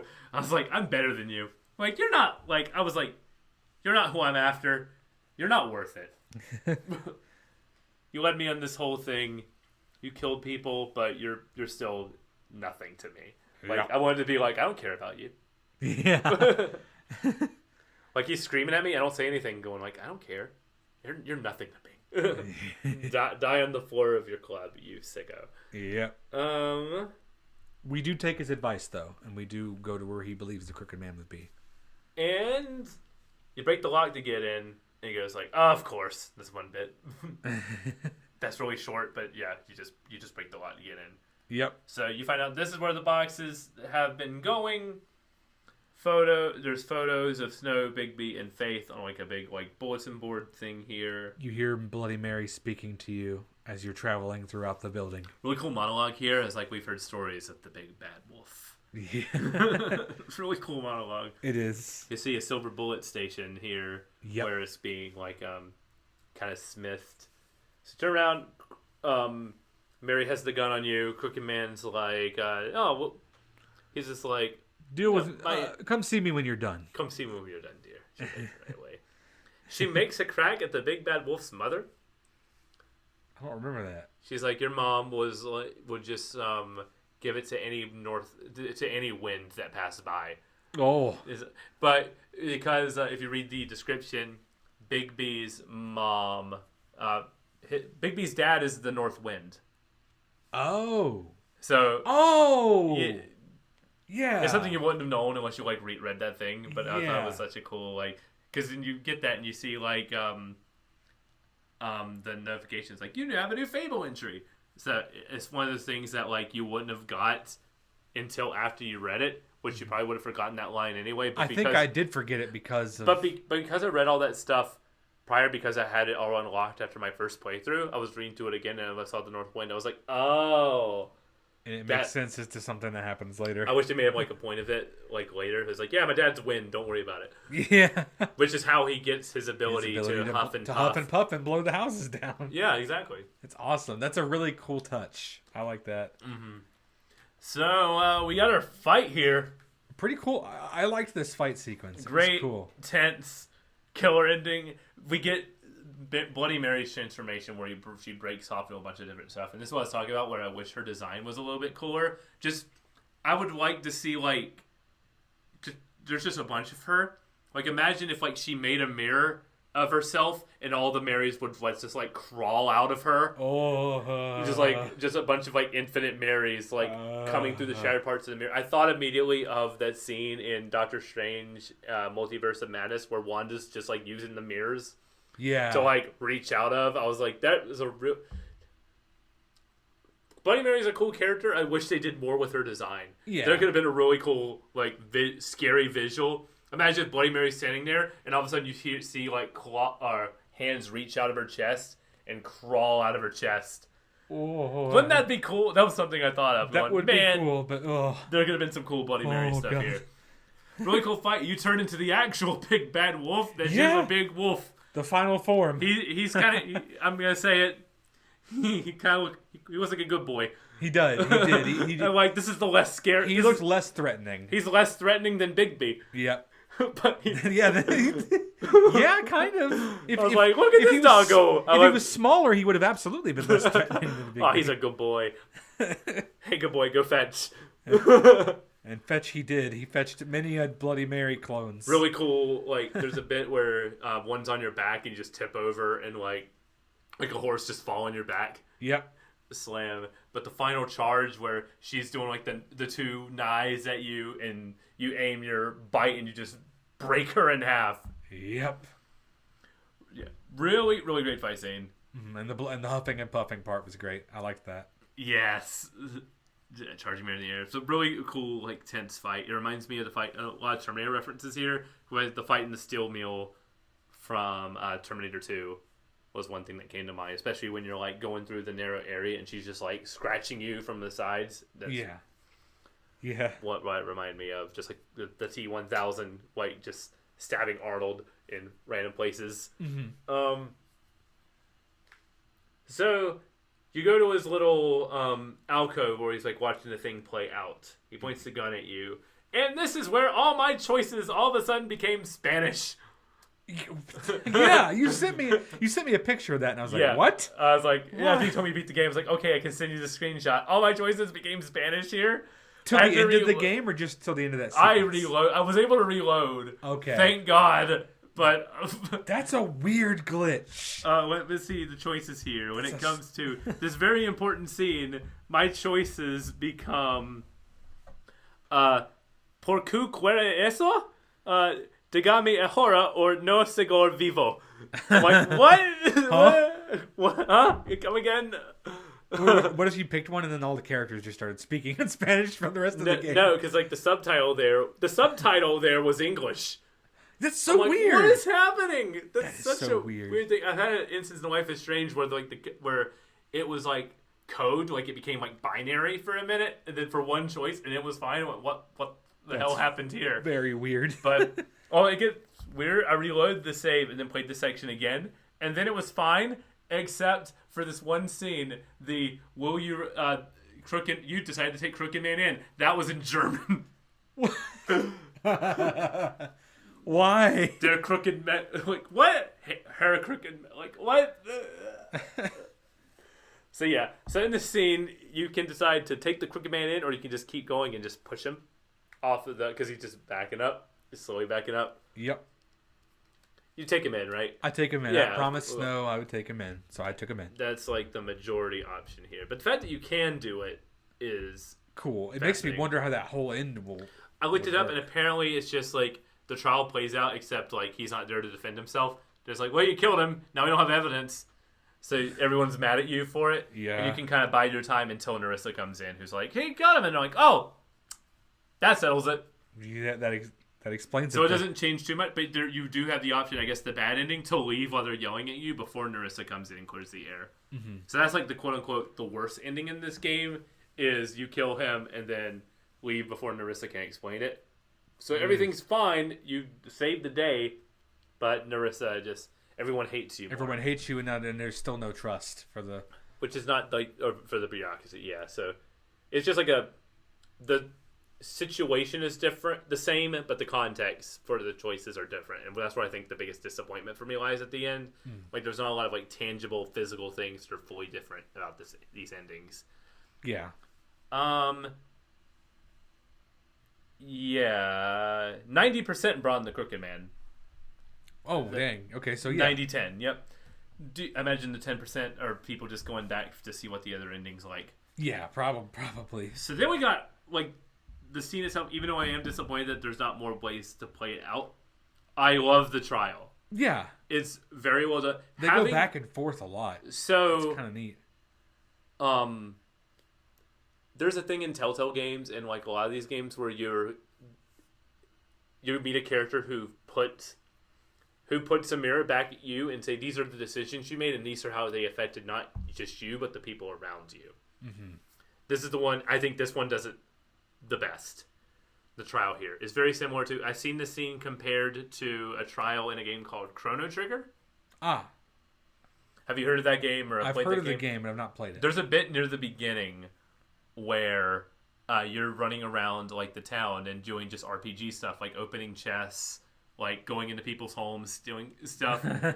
You can or you cannot. And there's a bit later in the game where you're on trial, and different characters will probably like, he came into my home and brought my stuff. Oh shoot! And then there's a way to avoid it. I think the story like plays out in different ways near the beginning, but you get thrown in. I got thrown in jail because I kept stealing people's stuff. Just play it like an RPG, and it got punished for it. I'm like, that's great. So that's what this reminds people of, like bringing your decisions back to you and how it affects other characters. Mm-hmm. So Snow White gives him a fair trial, and basically I step in. It was like, no, we're gonna do this. We're gonna play it out because we have to be. We're gonna try from this moment on to be a civilized society, not divided by fear, but brought together by like laws and custom order. And we vote. Law and order, and we vote. Yep. But I did the same. Every choice comes into play here, so. There's the Crooked Man's like speech again, as you said. There's like a lot of back and forth here. Yeah, some characters change their opinions a couple of times. They're mm-hmm. like back. It's like, well, there's a point here where the Green asks, like, what has this town ever did to you to lay agreeing with? And like, they offered me a job. And he was like, but before that, and you're like, well, nothing. Well, it's like, well, he did. What did she do? And it's like, she wanted to burn my tree. Yeah. Versus the whole, they burnt my tree. Is how that would have played out. So again, there's still, it railroads you into a lot of the same things. Like, the point is like, well, we were going to burn the tree, even though it was like, that wasn't my choice. Exactly. If I destroyed the tree, that would have been my choice. But the fact that like they were getting mad at stuff, the problem with some of these games is when they get mad at you for making a choice that wasn't yours to make. Yeah. Yeah. Which you have to do in a game like this in order to keep like the scope kind of small, because if you do branch out in every direction, all of a sudden, if I have a split in a game that doesn't come back around, I'm making 2 games. Yeah. One of the only games I've seen like do that is like the Witcher franchise. And the Witcher 2, the games like branch off. They kind of come back around at the end, but mostly it's kept separate from like the chapter 1 onward. From the end of that, I won't spoil what happens there, but it's like really cool, the branching path there. You're going to the similar locations, but the people you're with and the storylines you're doing are very different. But that's really cool. But yeah, so the trial here, he's going over basically all your major decisions and being like, well, you did this, you kind of been writing things and everything. I've been trying to make, it ultimately comes down to the fact that Crooked Man's like, I've been trying to make people's lives better. There's been trying to come through you, and that's why they've gone to me.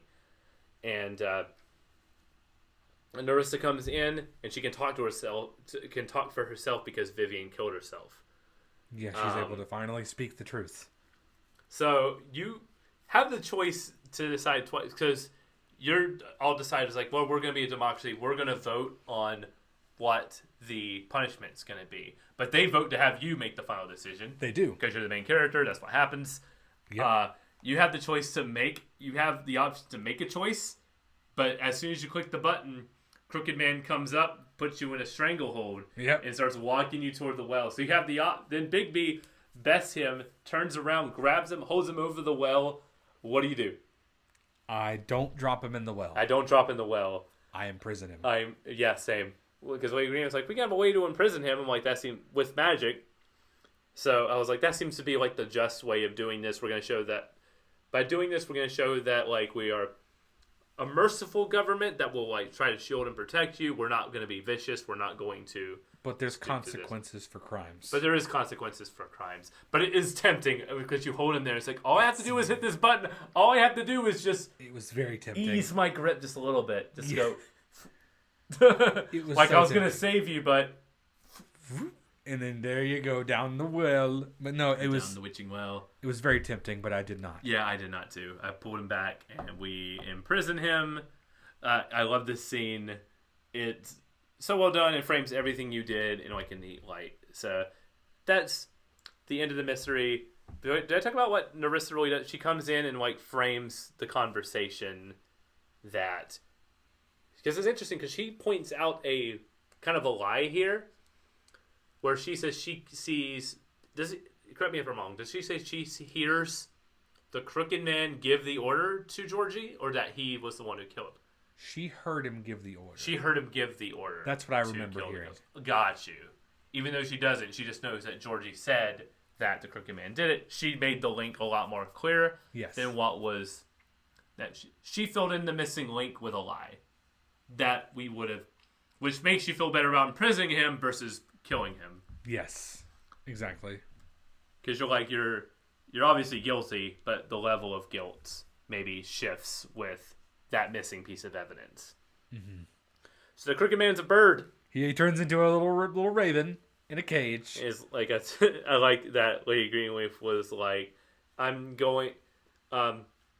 He seems to like to use his tongue, so I made sure he can't use it anymore. Oh, so like.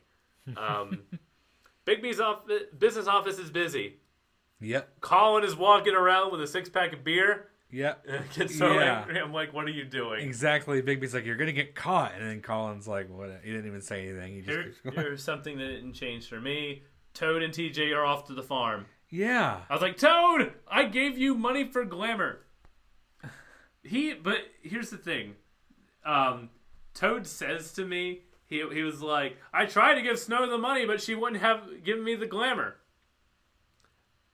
Toad has been lying to me a lot where I don't trust him. I was like, if you had the money, why wouldn't she, even if it was Crane's money, Crane's out of town. He's in Paris now. Why wouldn't she just take the money? Why wouldn't she just take the money to give you, like, glamour to keep you to stay around for a bit longer? That didn't sit with me. I was like, yeah, nah, you lost some money or did something stupid with it, Toad. I don't trust you. And that tracks. But for me, it was a situation where I didn't even have any money to give him. So it was just an unfortunate scene of me watching him get taken, and I couldn't. You're like, I promise I'll save you. Whoops. And that was when I saw. That's why I had no sympathy for him. I was like, I gave you an out, just because you're like, so didn't give me money. I was like, then I helped you, not my problem. I would have had a lot less sympathy for Toad if I had been able to help him, because it's. Also, that was when I met a Frog Hat Man who I had never seen before. I was like, "Who are you?" It's Flycatcher. Good old Flycatcher. So he has a job. So he has a job there. Is he working the inside or is he outside? He was the one who was taken to the farm. Oh, that's right. Yeah, because he has like keys and everything. So yeah, so he does get a job eventually. Yeah, I guess they eventually find him working like the Tweedles and go, yeah, look at this nice Frog Hat Man. He seems all right. Then Toad on the way out goes, hey Bigby, how's Colin? Yeah. I look at him. I smoke my cigarette. Don't say a word.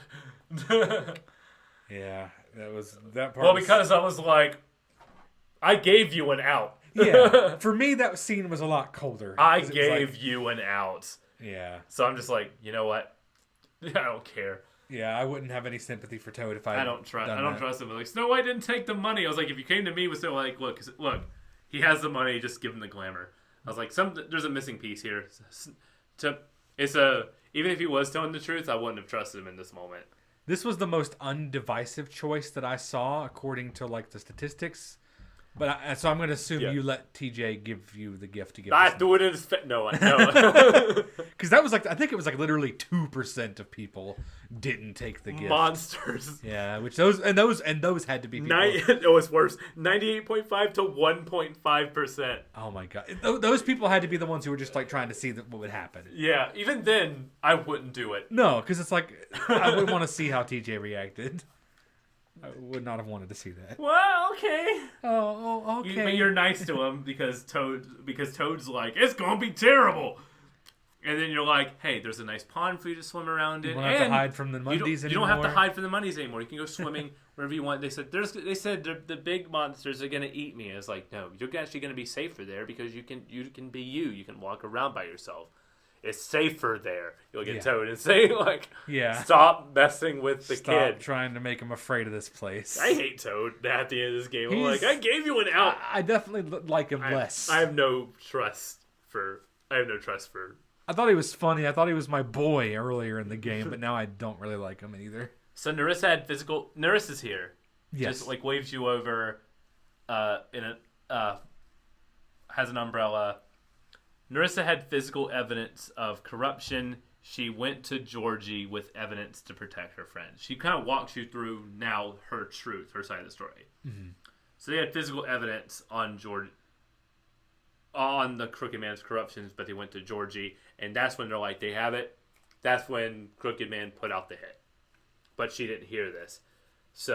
But Faith was killed. So Nerissa was the one who left Faith's head on the doorstep to kickstart this investigation. And says, people like us get forgotten. We suffer in silence. So she's the one who put the head there to start this whole investigation. She was the reason we were able to solve it. Which makes sense. We think that's the one missing link. Then she turns around.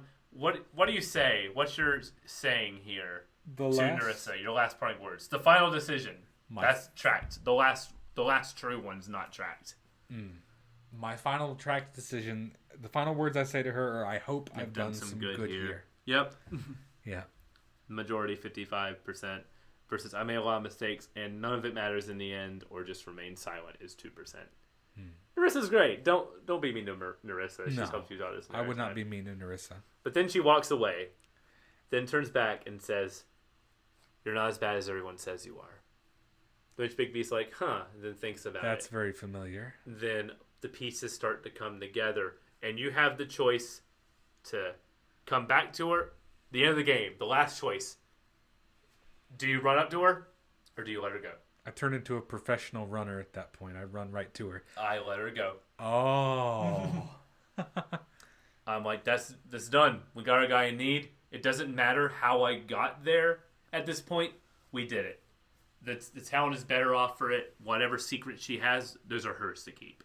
Honestly, fair. It was just in the moment I was like, oh, whoa. So there's two splits here on what they think it means. Either you think, because the interpretation is she says a line that Faith said, meaning Yes. so we're to imply at that moment. Do you think when we met Faith, do you think that was actually Nerissa? Or do you think that it was Nerissa's head we found and Nerissa was dead and Faith has been leading us on this investigation this whole time? So, or what did you think happened here? I think out of those two options, I considered both of those as possibilities. Of those two, I think that it's more likely that Nerissa was Glamour's Faith. That's where I'm thinking too. Because they examined Faith. And I remember when we were examining Lily, her body shifted back into her troll form. Because of the because that was the black market glamour that did the trick. It's possible she got a good glamour, though. Oh, okay. But one thing that has that's something I didn't But consider. one thing that has me leading to the fact that it was Faith that died is no one makes that Nerissa died, but she made it seem like it was Faith because Georgie had to do something with the bodies. So I'm like, Georgie knows who he killed, or maybe he just doesn't know who he kills. Maybe he's that scummy of a person. Yeah. But he also mentions that, like, I think he said he threw their body in the river or something. Yeah. But if they weren't able to investigate the body, then there's like a missing link there, unless Nerissa being the Little Mermaid, maybe was able to swim down there, get the body, and get out there. That's my point. Like, I think there's more evidence leading to the fact that Faith was Nerissa versus Nerissa was Faith leading the investigation. I think it was Nerissa. Again, she's like, we suffer in silence. She was doing everything she can to bring everything back, like, into the light. So pretending to be a dead girl while... To reveal that the girl was dead. Not just because it'd be like, who's this? Yeah. To give Bigby a connection to this person made this a personal case. Mm-hmm. Because I feel like Nerissa would do that because she would be worried that they wouldn't care otherwise because of the broken system. Yes. Because no one could get anything unless they have, like, personal ties to stuff. Or money involved. So it was a way of, like, opening the door to realize there's an underworld to what's happening here, and we need Bigby to help us, like, topple the crooked man. But so yeah, that's the end of this game. Yeah. So you run after Faith. I let her go. Nerissa. I let her go. I don't think this decision will come up again. Or if it does, it's probably like a brief thing, but I don't think they'll give the answer. No, I think that it's a situation, I think, where they want it to be like whatever you think it is might be what it is. You know? Yeah. I don't think they want to give a definitive answer. I don't look too much into the evidence for the Faith being, Nerissa actually being Faith thing, but I'm like, yeah, if you want to believe that doesn't... The story's still the same. It's someone leading an investigation. Leading the investigation who's one step ahead of us, helping us guide us through the story. But I think this is a great game. And that would make the ending even more poetic because Nerissa's the one who gives the final piece of evidence to lock the case up. Yeah. And if she's the one who gave us the first piece of evidence, she's the one who gave us the last piece of evidence. Yeah. So that's my personal headcanon. That's what I think is what the situation was. This is a great game. This is a great noir story. I do wish there was more openness to the story and not like as many ways to like come back in. Otherwise, I feel like I'd be more open to playing this more than I had. Yeah. But coming back after 10 years, I'm not too mad that there's only like really one way this story plays out with a couple caveats here and there. Okay. Because the story is good. Yeah. The story is really good. It's a great world, great characters. I'm invested in everything happening. Yes. Also, it's paced really well. There's not a moment in this game where I wish it wrapped up or that it moved on. Every scene was just as long as it needed to be. Nothing dragged. And these chapters were all, like, felt substantial enough for the most part. Chapter 2 was a little bit short. Yeah. Yeah. But they felt substantial enough, but, again, didn't drag on. Yeah. I didn't have any moments where I was like, ugh, this is just taking too long. I could sit down for like an episode of a TV show. It feels like I liked the first couple seasons of Sherlock. Those were hour and a half like detective stories. Each episode felt like an hour and a half to 2 hour detective story with a cliffhanger. Yep. Be like, see you next week. It's why I love games like Alan Wake. Games that are made to be played in like bite-sized chunks like this, right. And then give you a previously on. Like, it adapts the TV show experience to video games. And this was a great one of those.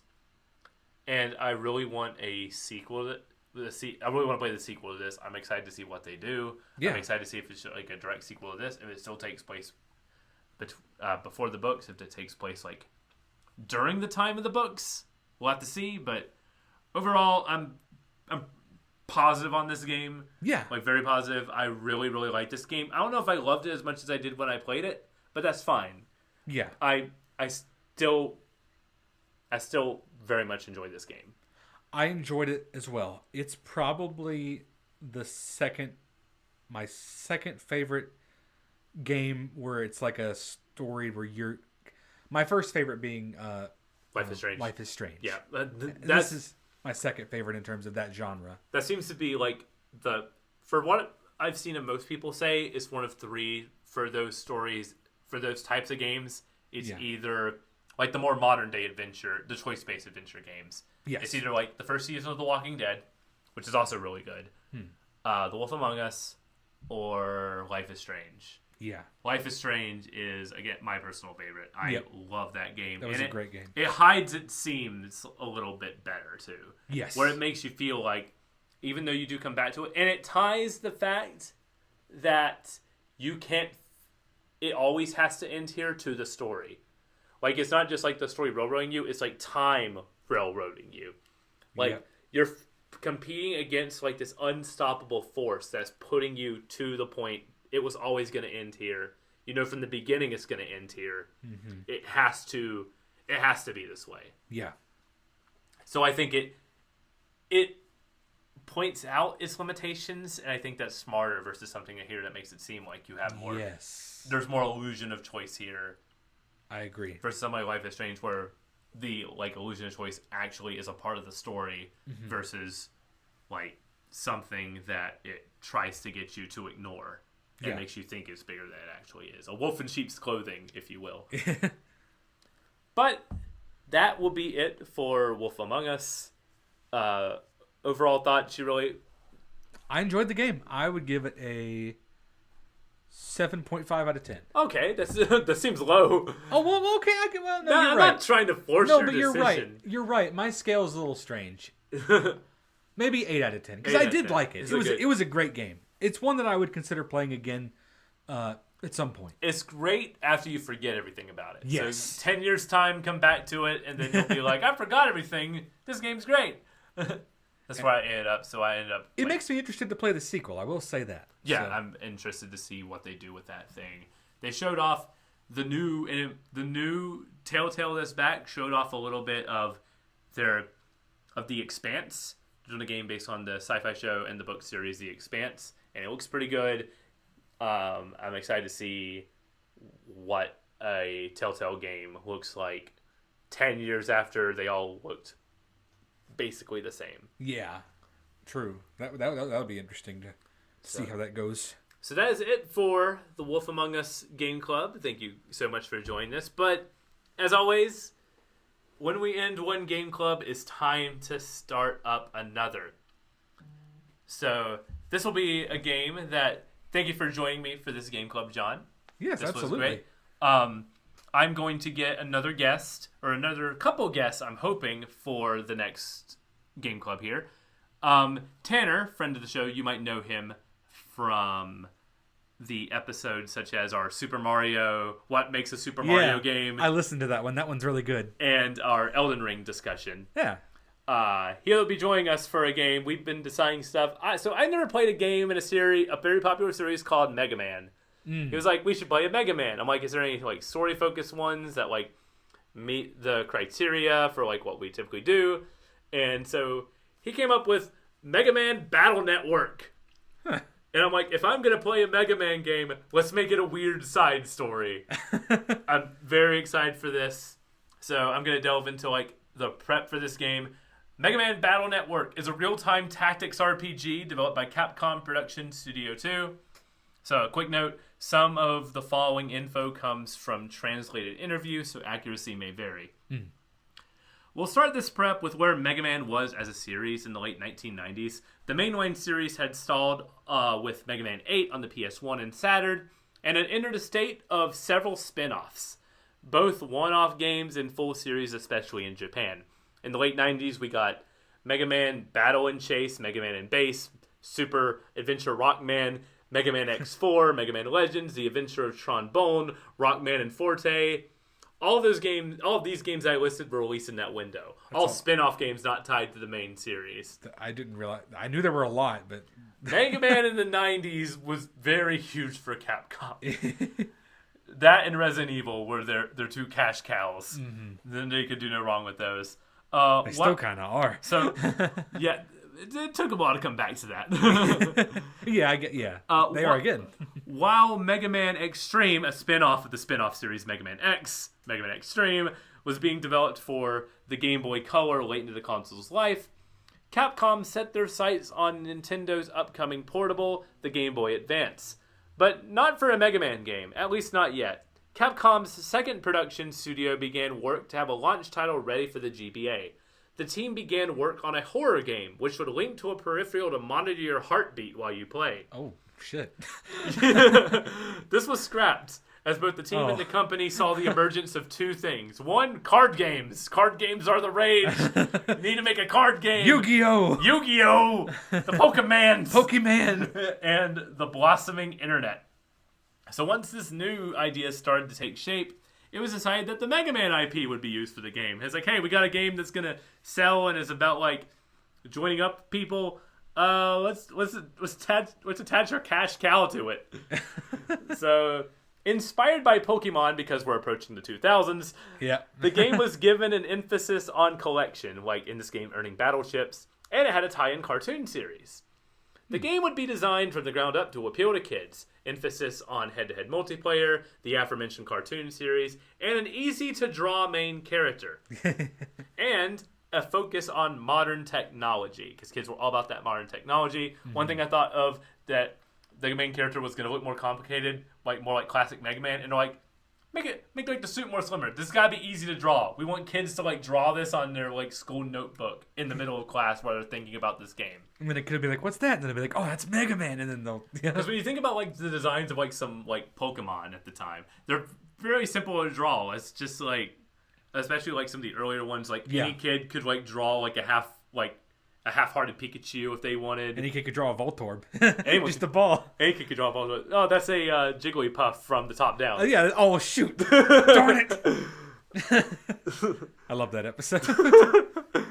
The gameplay philosophy, as described by scenario writer, I'm sorry if I mispronounce this, Masakazu Eguchi, was that kids that were not great at action games could rely on strategy to win battles. Capcom composer Asakari Kaida made the game's original soundtrack. This was her first game composing independently, so like it was by herself. She wasn't collaborating with somebody to make the soundtrack for this game. Right. The game was announced in Japan in August 2000s in a manga book series. The ad in the manga featured screenshots from 4 games for the upcoming GBA, including Battle Network, or Rockman.exe in Japan was what this game was called. The game was playable at Space World 2000. Nintendo fans might know the name Space World 2000 because that was where that weird Mario demo for the GameCube was. Super Mario 128. Where it's just 128 Marios. It's just on a screen. Why? And was that when they also gave the not intentionally misleading, but misleading Zelda clip where it showed Zelda and Link and Ganondorf. Was that this one too? It might have been just like a tech demo. It was a tech demo showing the capabilities of the upcoming Dolphin, which was the GameCube, right? Look how cool this fight from Ocarina looks. And then 2 years later, here's Wind Waker. Yep. I love Wind Waker. Oh, I love that game. If you hate Wind Waker, I don't trust you as a person. It's a great game, but at the time, people were disappointed by the art style. I thought, even from the time, I was like, this looks nice. I don't know. No, it holds up better than the older games do, for sure. It was much prettier today than like Twilight Princess does. It does. It's just a better art style for that, like, aging. So at Space World 2000, to celebrate the upcoming Game Boy Advance, there were 140 Game Boy Advance systems to try games out on. Of those 140 systems, only 2 had Mega Man Battle Network. Oh. Golden Sun had 5. Mario Kart had 20.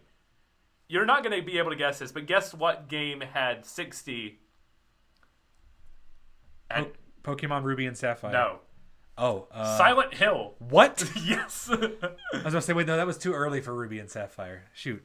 From the LEC info. That doesn't sound right. I was like, was there a Silent Hill Game Boy game? I didn't know there was. I didn't know. Was it canceled? I was like, that can't be. Maybe those 60 people played it and were like, no. The game released in Japan alongside the system on March 21st, 2021, so even after scrapping the original horror concept, it was still a launch title. Capcom released both Mega Man Battle Network and Street Fighter II Turbo Revival in the United States on October 31st, 2001. The game received positive scores at launch. Critics were overall positive on the game's combat, but were divided on the story. Some had fun with it, while others thought it was too, quote, kiddie. In 2009, the game was given a DS port titled Rockman.exe Operate Shooting Star. What? That sounds like a Coheed and Cambria album name is my note here. That sounds like a code name. They didn't give it a real name. It's like a programmer name. Operate Shooting Star is pretty badass, though. I do like it. It just doesn't sound like a finished name. It was only released in Japan. Okay. That makes more sense now. Yeah, but a fan translation of the game was distributed online in 2018. Ooh. The Game Boy Advance version was finally given a re-release in April 2023 with the Mega Man Battle Network Legacy Collection. You can play this game on GBA, Wii U, Nintendo DS if you have a Japanese cartridge, PC, PS4, and the Switch. Or really anything with a screen, because it's really easy to emulate Game Boy Advance games. But I'm not condoning. I'm not saying you should do that. I'm not condoning that. I'm not saying that it's very easy to do because Nintendo's games aren't being sold that way anymore. I'm not saying that's the way I'm playing it. I'm not saying that. Nobody's saying that. No one's saying that. What are you doing here? So the stopping point for this game will be if you're going to play along with us. It's on the collection. If you have a Wii U, it's on like the Wii U. I don't know if it's a sought after game on the GBA, but PC, it's out on PC now. Steam Summer Sale is coming up. It might be on there. So there's a bunch of ways to play. Again, if you got a screen and 10 megs of computer space, you can play Battle Network. The stopping point for this game is we are going to defeat Colorman.exe. Oh. We're gonna defeat an executable. Oh, okay.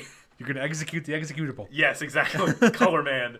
I didn't look. I'm not. I don't want to say this, but I'm gonna say this. In Japan, I did find out because I looked at a wiki just to see a breakdown. In Japan, he's named Colored Man. Oh no. So translation. So the localizer saw that and went, "Yeah, we're just gonna take a couple letters out of here." Those guys did good to do that. Yeah, good. Praise speeds to the localizers for avoiding that whole situation. So defeat Colorman.exe, and then we'll see you in 2 weeks as we discuss via a remote show. Me and Tanner, and possibly we're gonna see if Nick can come back for this because he's a Battle Network guy. Nice. We'll see if he has the time to come join us. So that will be their next game for the show, and I'm very excited for this one. Sounds exciting. This is Mega Man is a series I have not necessarily avoided, but just like your paths have not crossed. Our paths have not crossed. I've played like a little bit of them via like different like classic collections. Like it's on Switch. The Genesis versions of the games are on Switch Online. I played a little bit of that Mega Man like kind of fighting game in Street Fighter 6. Mm-hmm. So this will be my first time like playing a Mega Man game to completion in the weird spin-off series that seems a little more like my thing, like more of a tactics RPG. So I'm very fascinated. This is going to be a lot of fun. I got that ready to go. I got all set up to go portably, and I'm leaving town for a couple of days this weekend. So I'm like, yeah, you know what? A portable game like this is probably going to go really nicely. So. Yeah, absolutely. And so that'll be our show for today. Stay of the Save can be found... Sorry, I'm really bad at these outros. No. Stay of the Save at gmail.com to email us all your like questions, thoughts, your concerns, or just want to tell us we have bad opinions on games. Okay. You can find us at Stay of the Save on TikTok, Instagram, and Twitter, as long as that platform stays afloat. As long as any of those platforms stays afloat. Yep. Seems like it's hard for anything to Stay afloat. especially if you screw over the your third-party app developers with upping, all of a sudden charging them for API usage. Oof. Reddit. But anyway, thank you for listening to the show in my fumbling outro. Thank you, John, once again for joining me this time. I hope to have you back at some point for another game club. Yeah. Thank you for having me. Absolutely. This has been a very fun time. I look forward to doing more of these with you, and I look forward to making more of these for you listeners out there. As always, stay safe out there.